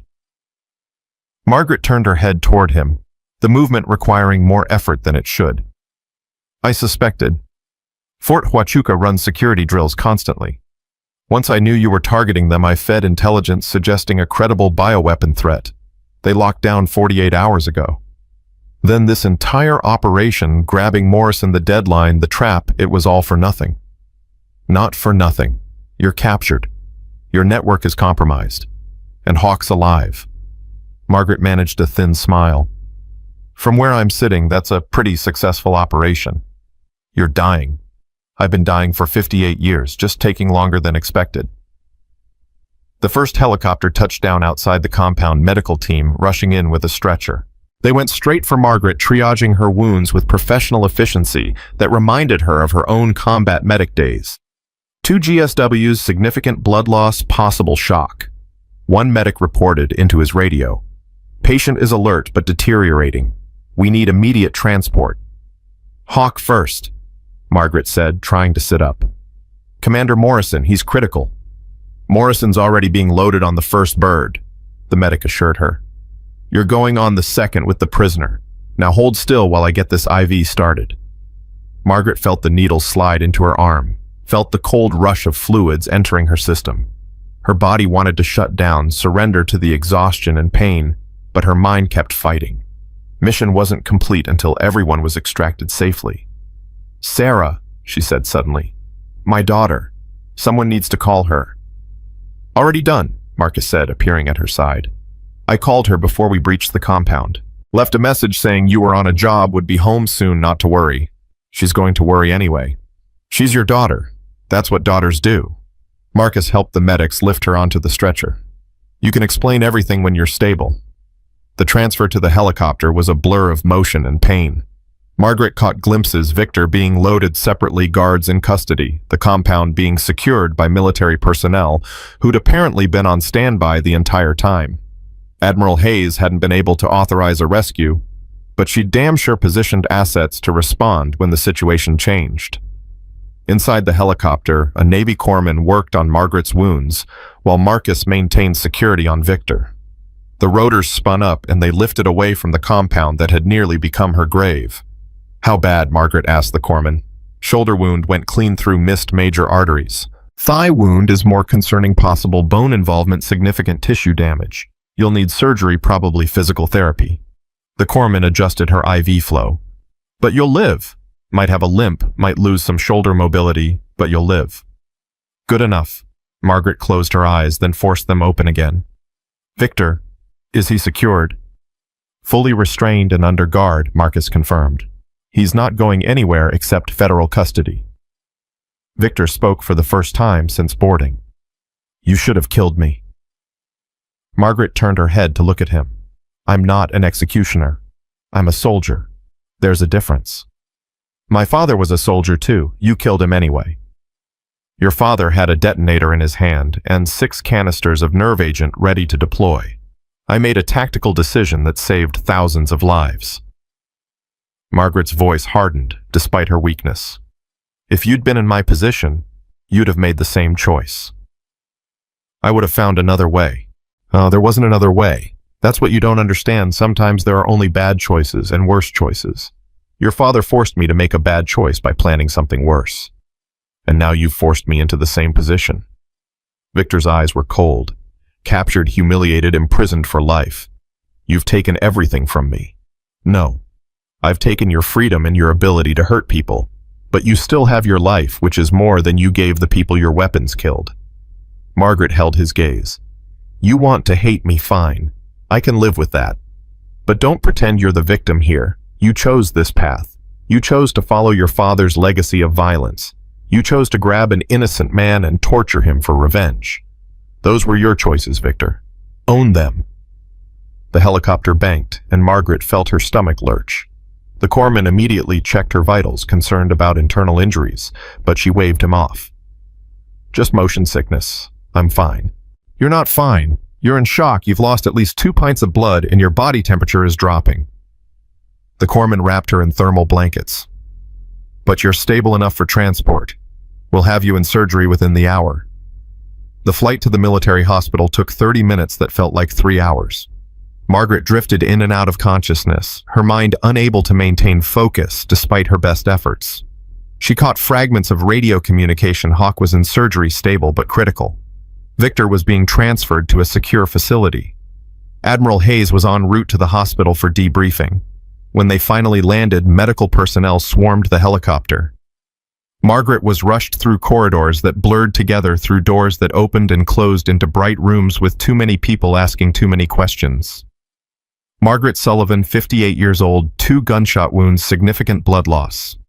Type and crossmatch for surgery prep, OR3.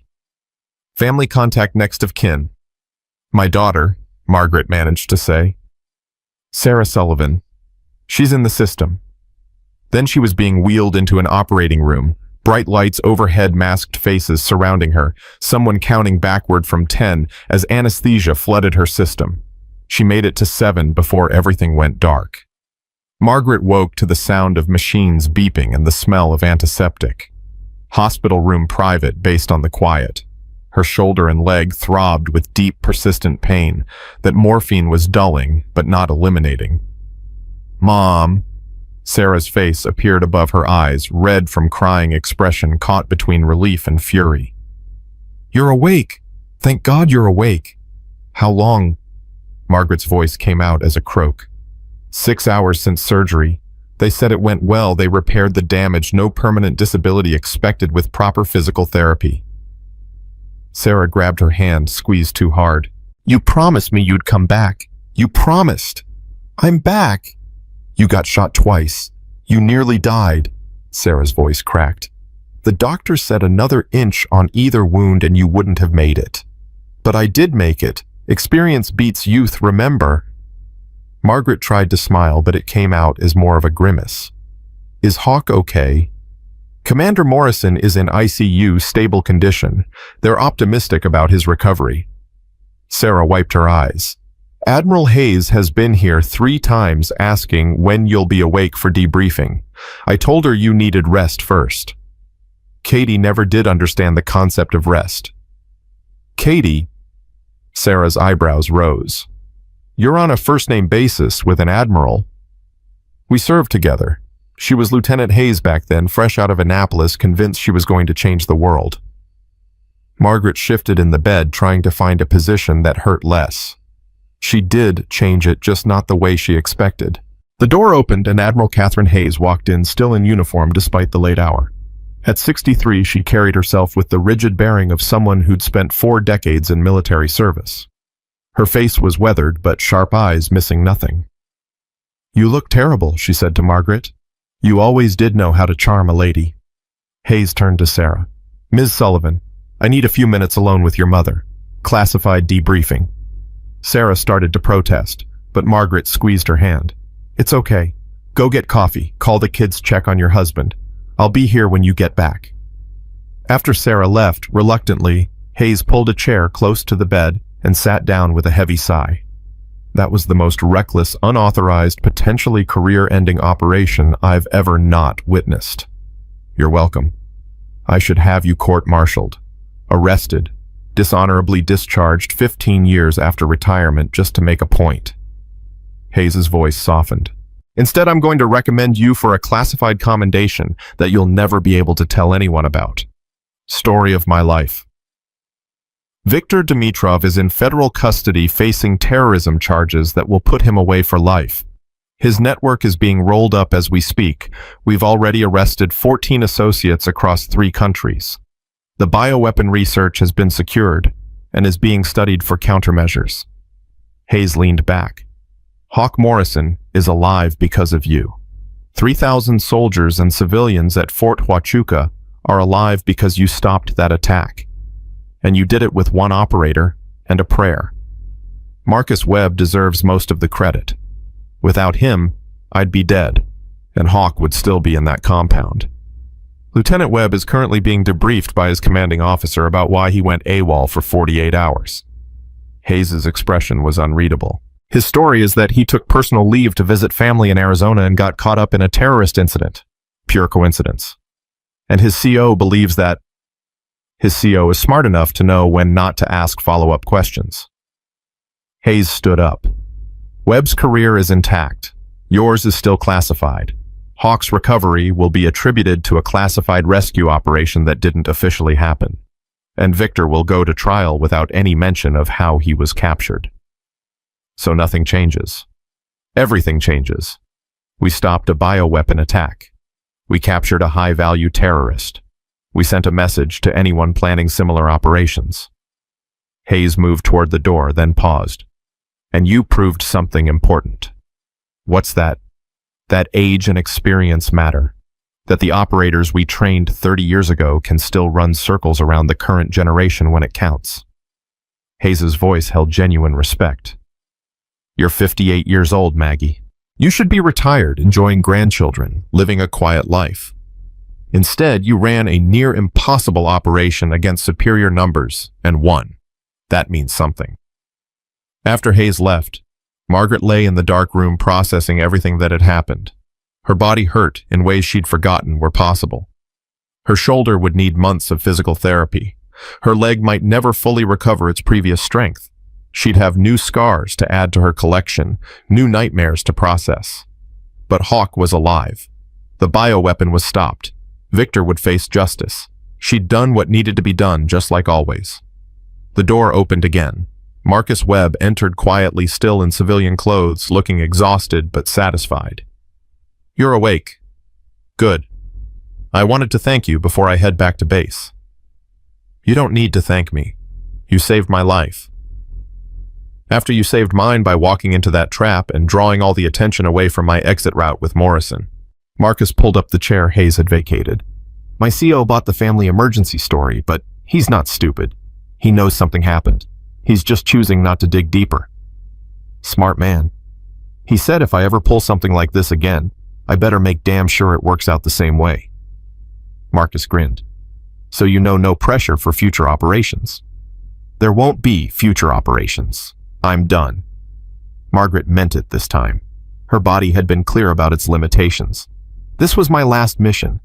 Time to actually retire. That's what Morrison said 15 years ago. Then Victor grabbed him and you came out of retirement. Marcus stood up.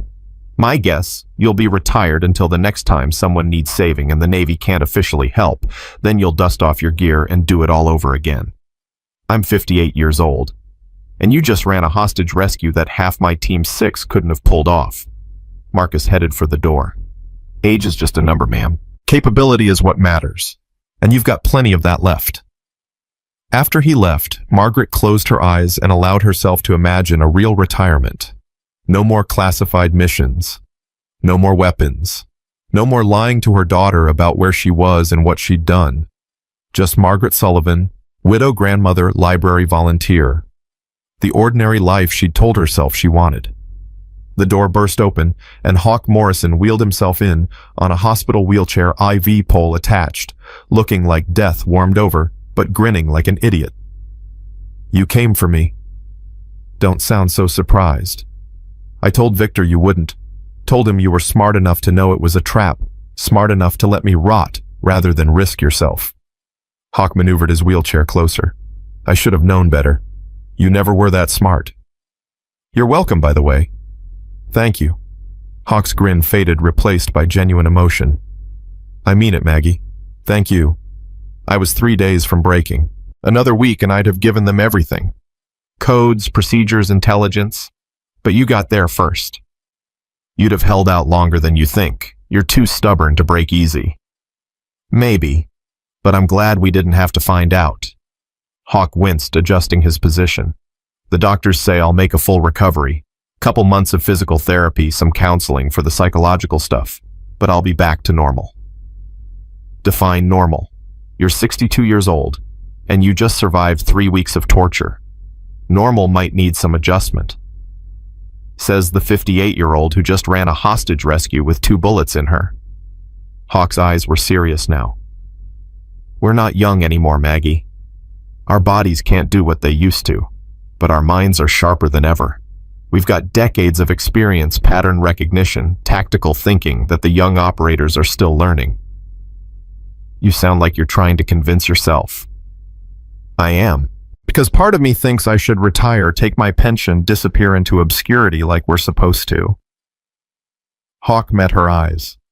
But the bigger part of me knows that experience matters. That we still have value.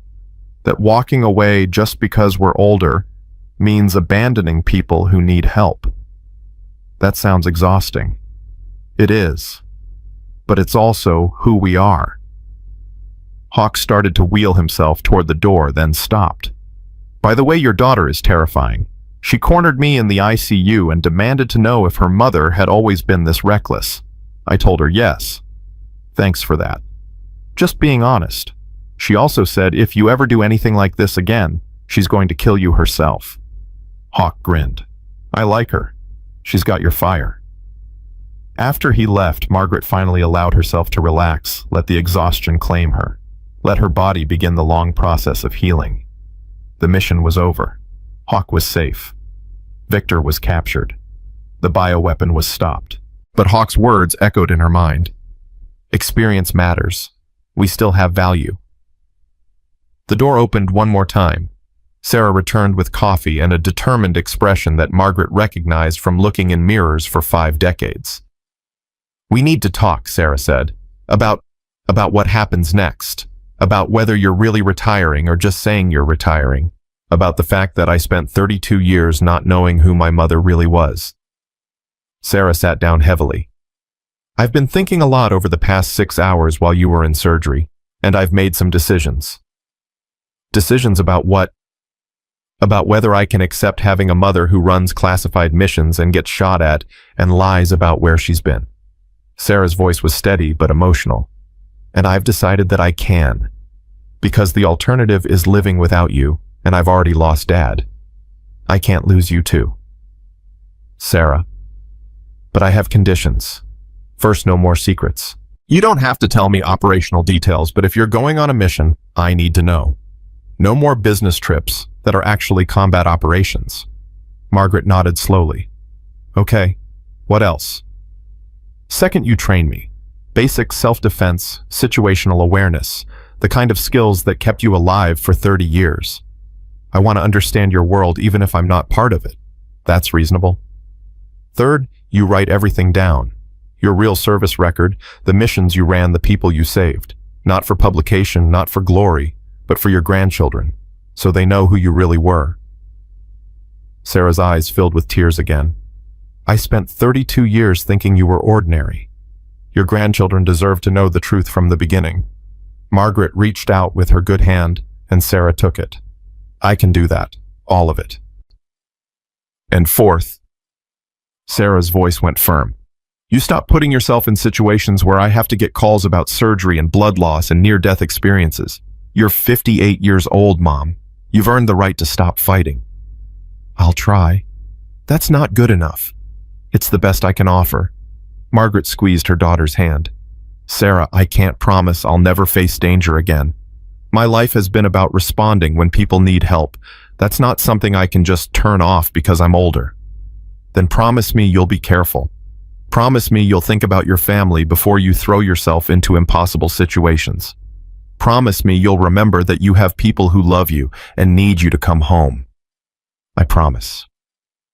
They sat in silence for a long moment, mother and daughter finally honest with each other, after 3 decades of necessary lies. For what it's worth, Sarah said quietly, I'm proud of you. Terrified, but proud. You saved your friend. True. You stopped a terrorist attack. You proved that age doesn't mean weakness. She wiped her eyes. I just wish I'd known sooner. I wish I'd understood who you were before Dad died. Your father knew. That was enough for me. Was it really? Margaret considered the question honestly. No, but it had to be. The work was classified.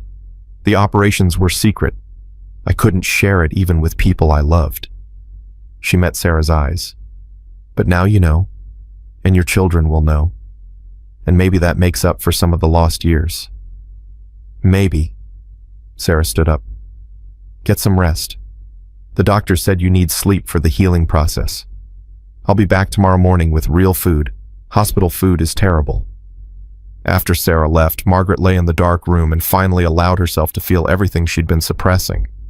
The fear she'd hidden during the operation, the pain she'd ignored while fighting, the exhaustion she'd pushed through to complete the mission. Her body was 58 years old, scarred and damaged, and pushed far beyond its reasonable limits. But it had held together when it mattered.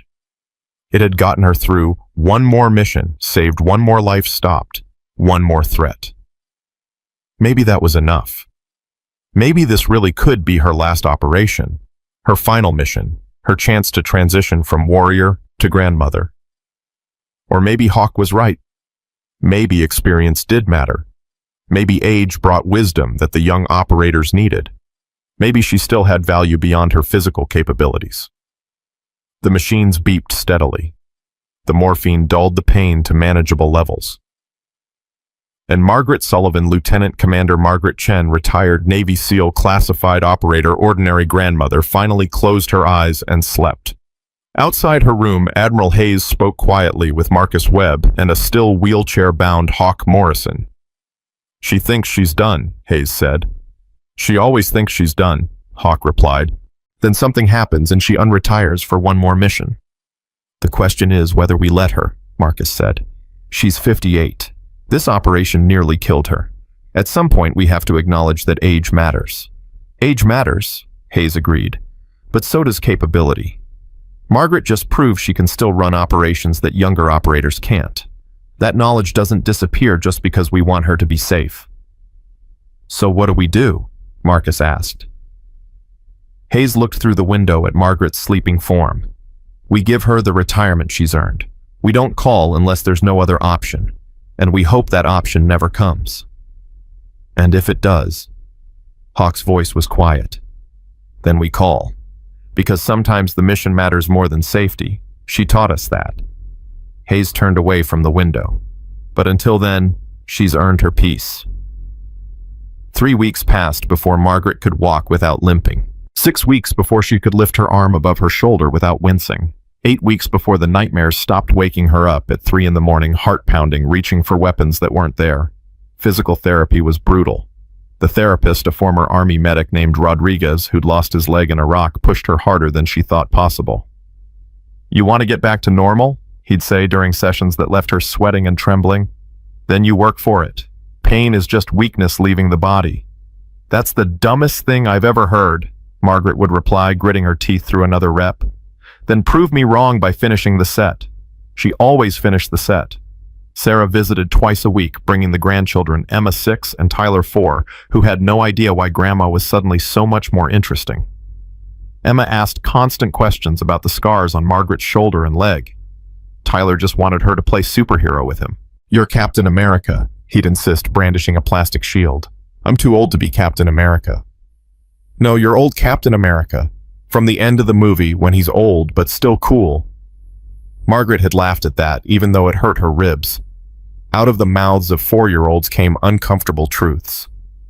On a Tuesday morning in late October, Margaret returned to Miller's tactical range for the first time since before the operation. She'd called ahead, asked for lane 12 during off-peak hours. Brad had been apologetic on the phone, clearly uncomfortable about their previous interaction. "Ma'am, about before when you first came in, I was young and making assumptions based on incomplete information." Margaret had finished. "I've done the same thing. Just try to learn from it." Now she stood in lane 12, her weapon feeling heavier than it used to, her stance slightly different to compensate for her still healing shoulder. The tactical course timer was set. All she had to do was press start. She pressed start. The course had gotten harder, or she'd gotten slower, or both. Where she'd once cleared it in 38 seconds, she now finished in 47. Still respectable, still better than 90% of shooters who use this range, but 9 seconds slower than her previous performance. Age and injury had taken their toll.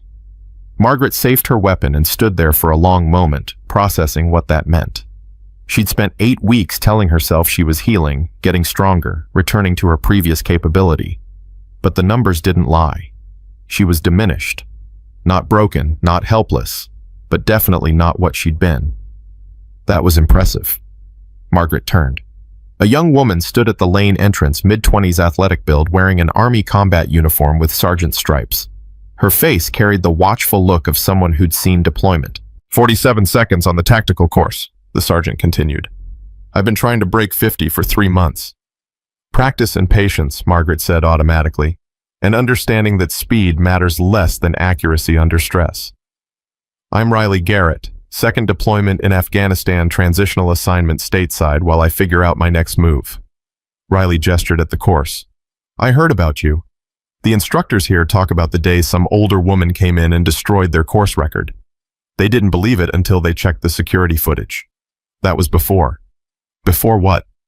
"Before I got shot twice and spent 8 weeks recovering." Margaret began breaking down her weapon for cleaning. "Now I'm 9 seconds slower and questioning whether I should be here at all." Riley was quiet for a moment. My mom is 56. She served in Desert Storm as a combat medic, saved dozens of lives. When she retired, she told me she felt invisible, like the world stopped seeing her as capable the moment her uniform came off. Your mom is smart. She also said the most dangerous thing a woman can do is believe the world's assessment of her value. Riley met Margaret's eyes. You're 9 seconds slower than your record. You're still faster than me and everyone I know. That doesn't sound like someone who should question being here. Margaret finished cleaning her weapon, considering the words. Your mom sounds like someone I'd like to meet. She'd say the same about you, especially after I tell her I met the legendary Margaret Sullivan. Margaret's head snapped up. How do you know that name? I didn't, until Lieutenant Webb's fiancé mentioned it. She works in intelligence analysis. We served together in Kandahar.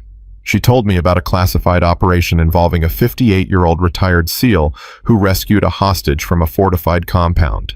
Riley's expression was carefully neutral. She didn't give details. Just said if I ever had doubts about whether age matters in special operations, I should remember your name. Marcus's fiancée has a loose definition of classified. She has a tight definition of inspiration. There aren't many female operators in our generation. Having proof that women were running special operations 30 years ago, that those women are still capable of extraordinary things. Riley's voice strengthened. That matters to those of us still fighting for recognition and respect. Margaret holstered her weapon. You want advice? Yes. Don't be me. Don't spend 30 years hiding who you are because it's classified or complicated or might make people uncomfortable. Be proud of your service. Be loud about your capabilities. And when people underestimate you because you're female or young or anything else, prove them so completely wrong that they can never make that mistake again. That's what you did. No, that's what I should have done. Margaret picked up her range bag. I hid. I stayed quiet. I let my service be classified and my accomplishments be anonymous because that's what the mission required. But the cost was that people like you didn't know women like me existed. That cost was too high. Riley pulled out her phone. Can I get your number? My unit is trying to develop better training protocols for female operators. Your experience would be invaluable. Margaret hesitated, then rattled off her number. I'm not promising anything, but I'll listen to what you need. That's all I'm asking. After Riley left, Margaret sat in her car in the parking lot and made a decision she'd been avoiding for 8 weeks. She pulled out her phone and called Admiral Hayes. Please tell me you're calling to say you're fully healed and enjoying retirement, Hayes answered. I'm calling to say I'm healed enough to have a conversation about what happens next. Hayes sighed. Maggie, we've been through this. You're retired. You're done. You've earned... I'm 58 years old, and I just ran the tactical course 9 seconds slower than my previous record. My shoulder has limited mobility. My leg aches when it rains. I am objectively less capable than I was 3 months ago. Margaret's voice was steady. But I'm still more capable than most active operators half my age, and I'm sitting here wondering what I'm supposed to do with that. You're supposed to enjoy your grandchildren and volunteer at the library and live the peaceful life you've earned. That's what everyone keeps saying.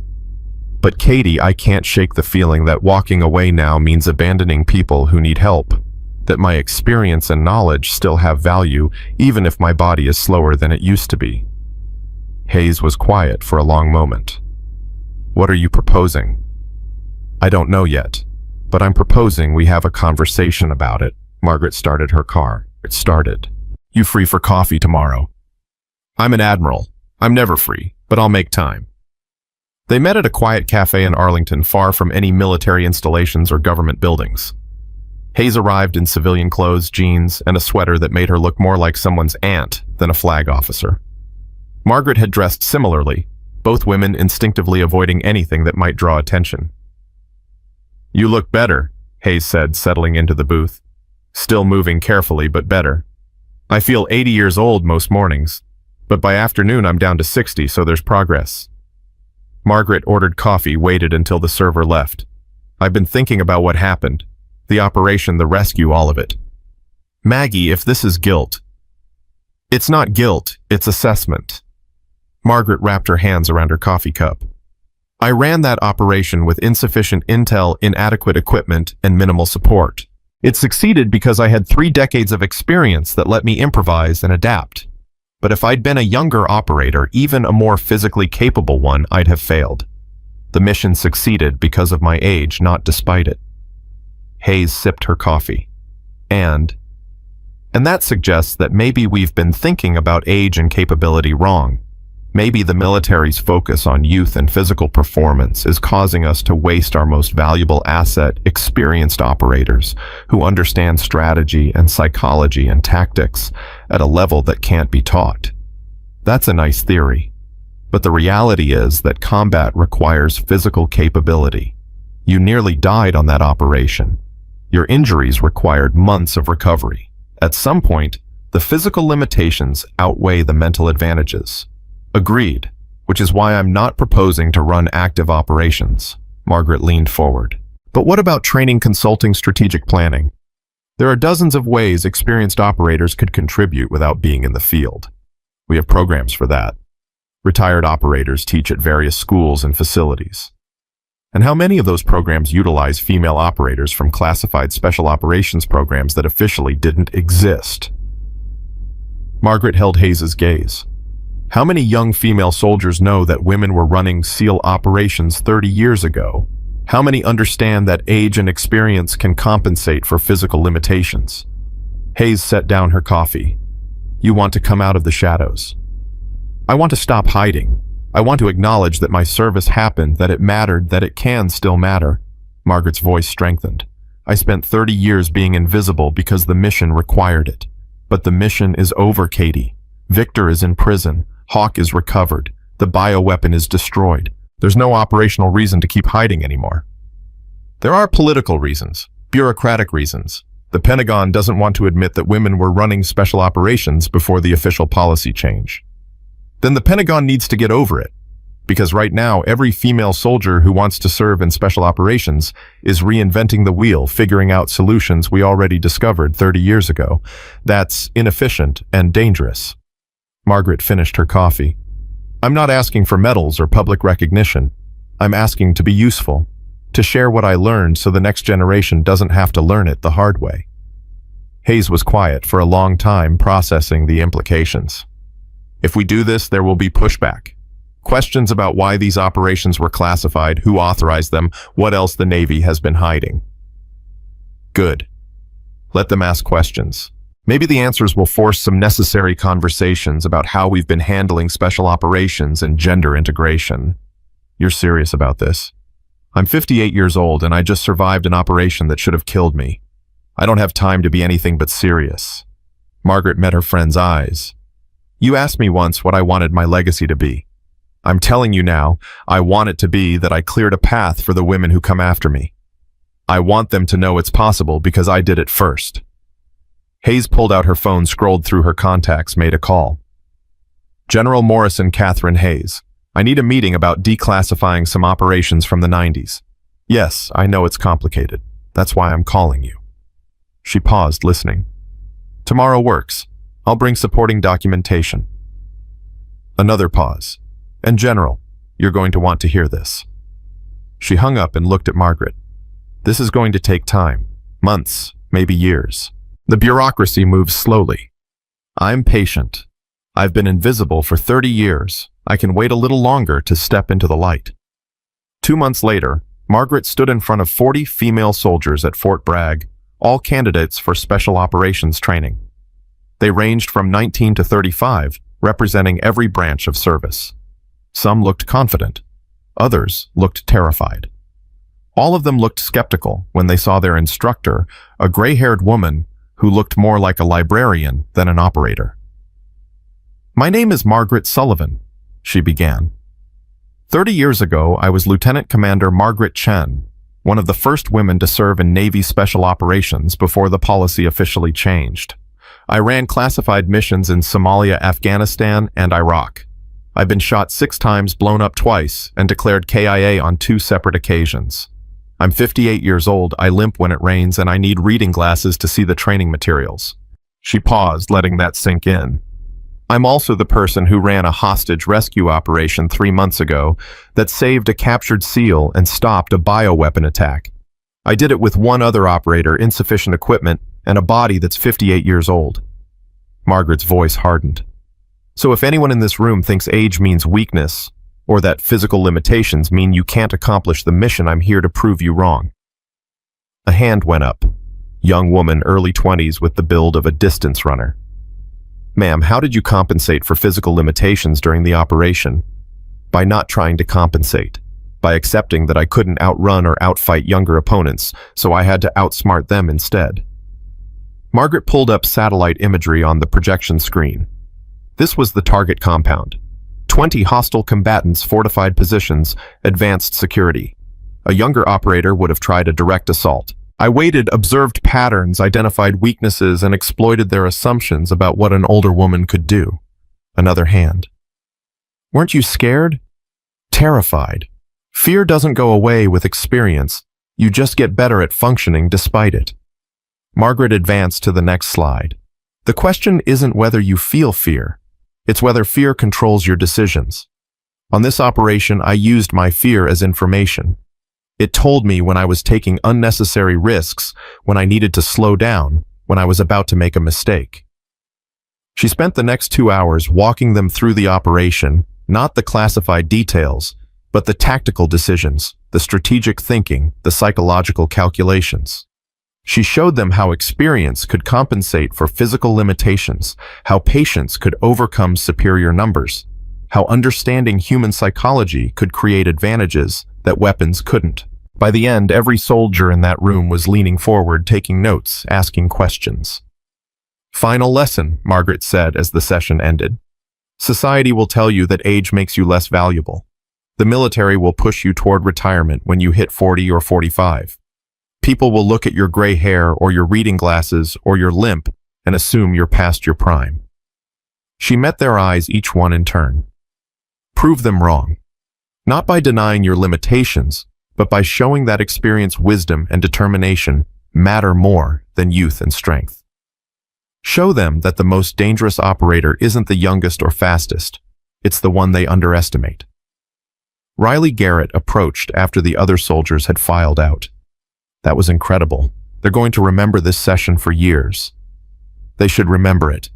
Too many female operators wash out because they're trying to compete on physical terms with men who have biological advantages. If they learn to compete on strategic and psychological terms instead, their success rate will double. Margaret gathered her materials. Your mom would be proud of you, by the way. You asked good questions during the session. She wants to meet you. Says any woman who can run a hostage rescue at 58 is someone she needs to know. I'd like that. Comparing notes with another female veteran from our era might be therapeutic. 3 weeks after that, Margaret received a phone call from the Pentagon. A formal request to consult on special operations training protocols with particular focus on age-inclusive performance standards and experience-based tactical instruction. She said yes. 6 months after the operation, Margaret returned to Miller's tactical range one final time. She ran the tactical course again, curious to see how much her continued physical therapy had helped. 44 seconds. 3 seconds faster than her post-injury time, but still slower than her original record. She stood there weapon-safed, accepting what that meant. She would never be as physically capable as she'd been at 28 or even at 57 before the injuries. Her body had hit its peak and was now in gradual decline. But her mind was sharper than ever, her tactical thinking more refined, her understanding of psychology and strategy deeper than it had been 3 decades ago. Brad approached nervously. Ms. Sullivan, I wanted to apologize again for how I treated you when you first came here. I made assumptions based on what you could see, which is what most people do. Margaret smiled slightly. The lesson isn't that you were wrong to make assumptions. It's that you should be prepared to update those assumptions when evidence contradicts them. You did that. That's growth. Some of the other instructors don't believe the stories about you, about what you did, who you were. Let them doubt. I stopped needing validation from strangers a long time ago. Margaret picked up her range bag. But if they're curious, tell them the most dangerous weapon in any conflict isn't the biggest gun or the youngest soldier. It's the operator who's been underestimated their entire career and learned to use that underestimation as an advantage. She walked out to her car where Sarah was waiting with the grandchildren. Emma ran up immediately wearing a Captain America t-shirt. "Grandma, did you shoot stuff?" "I practiced my marksmanship, yes." "Was it awesome?" "It was adequate, which at 58 is about as good as I can hope for." Margaret ruffled her granddaughter's hair. "Ready to go home?" "Tyler wants to hear the story again, about how you saved your friend." Margaret glanced at Sarah, who nodded permission. They'd agreed that the children should know age-appropriate versions of the truth. No classified details, no graphic violence, but honest acknowledgement that Grandma had been a soldier and had done important things. "I'll tell the story on the drive home," Margaret said. As they drove, she recounted a simplified version. Bad people took her friend. She went to get him back. She had to be very brave and very smart because she wasn't as strong as the bad people. Emma listened with rapt attention. Tyler fell asleep halfway through, clutching his plastic shield. Sarah caught Margaret's eye in the rearview mirror. "You okay?" "I'm fine. Better than fine." Margaret watched the Virginia countryside pass by. "I spent 30 years hiding who I was. Now I get to share it with the people who matter most. That feels right." "The Pentagon consulting job, you're sure you want to do it?" "It's going to require travel, long hours, reliving things that might be painful." "I'm sure. Because every hour I spend training the next generation is an hour they spend learning from my mistakes instead of making their own. That matters more than my comfort." They pulled into Sarah's driveway. Tyler woke up as they were unloading immediately, asking to play superheroes in the backyard. Emma wanted Grandma to help with her homework, a school project about family history that suddenly had a lot more material to work with. Margaret settled at the kitchen table with Emma's poster board, carefully explaining the basics of her service without revealing anything classified. "So Grandma was in the Navy?" "Yes." "And you saved people?" "I tried to. Sometimes it worked. Sometimes it didn't. But I always tried." "Miss Patterson says that trying is what matters most." Emma carefully glued a picture of Margaret in her dress uniform, the only photo from her service years that wasn't classified. "Were you scared?" "Often. But being scared doesn't mean you stop trying.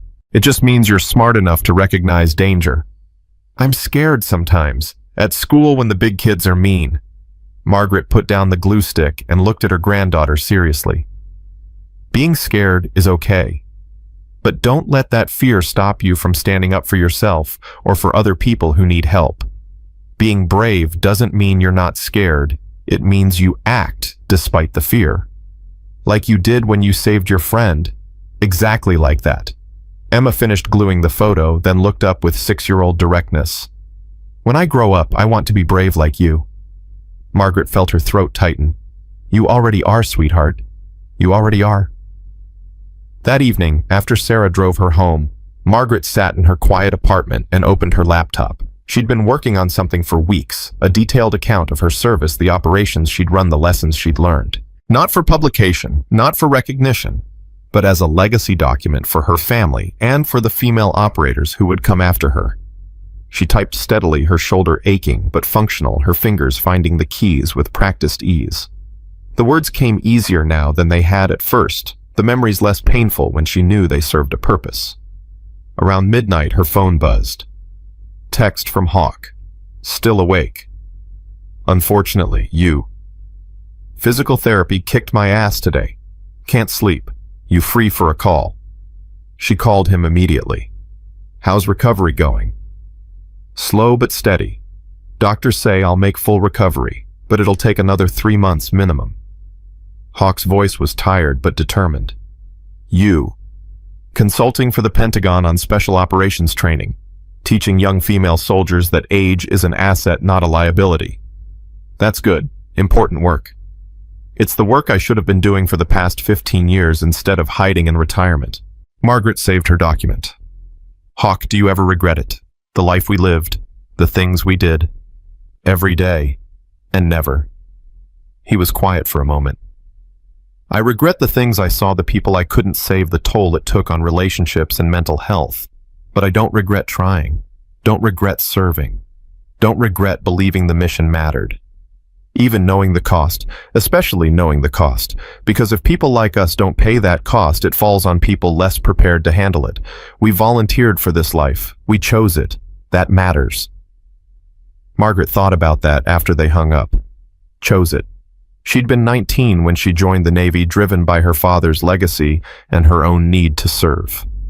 She'd been 26 when she qualified for special operations, determined to prove women could handle the same missions as men. She'd been 38 when she ran the operation that killed Victor's father, certain that stopping a bioweapon attack justified any cost. Every choice had seemed necessary at the time. Every sacrifice had felt worthwhile. Every year of invisibility and secrecy had been in service of something larger than herself. But now, sitting in her quiet apartment at 58, she could finally ask whether it had been worth it.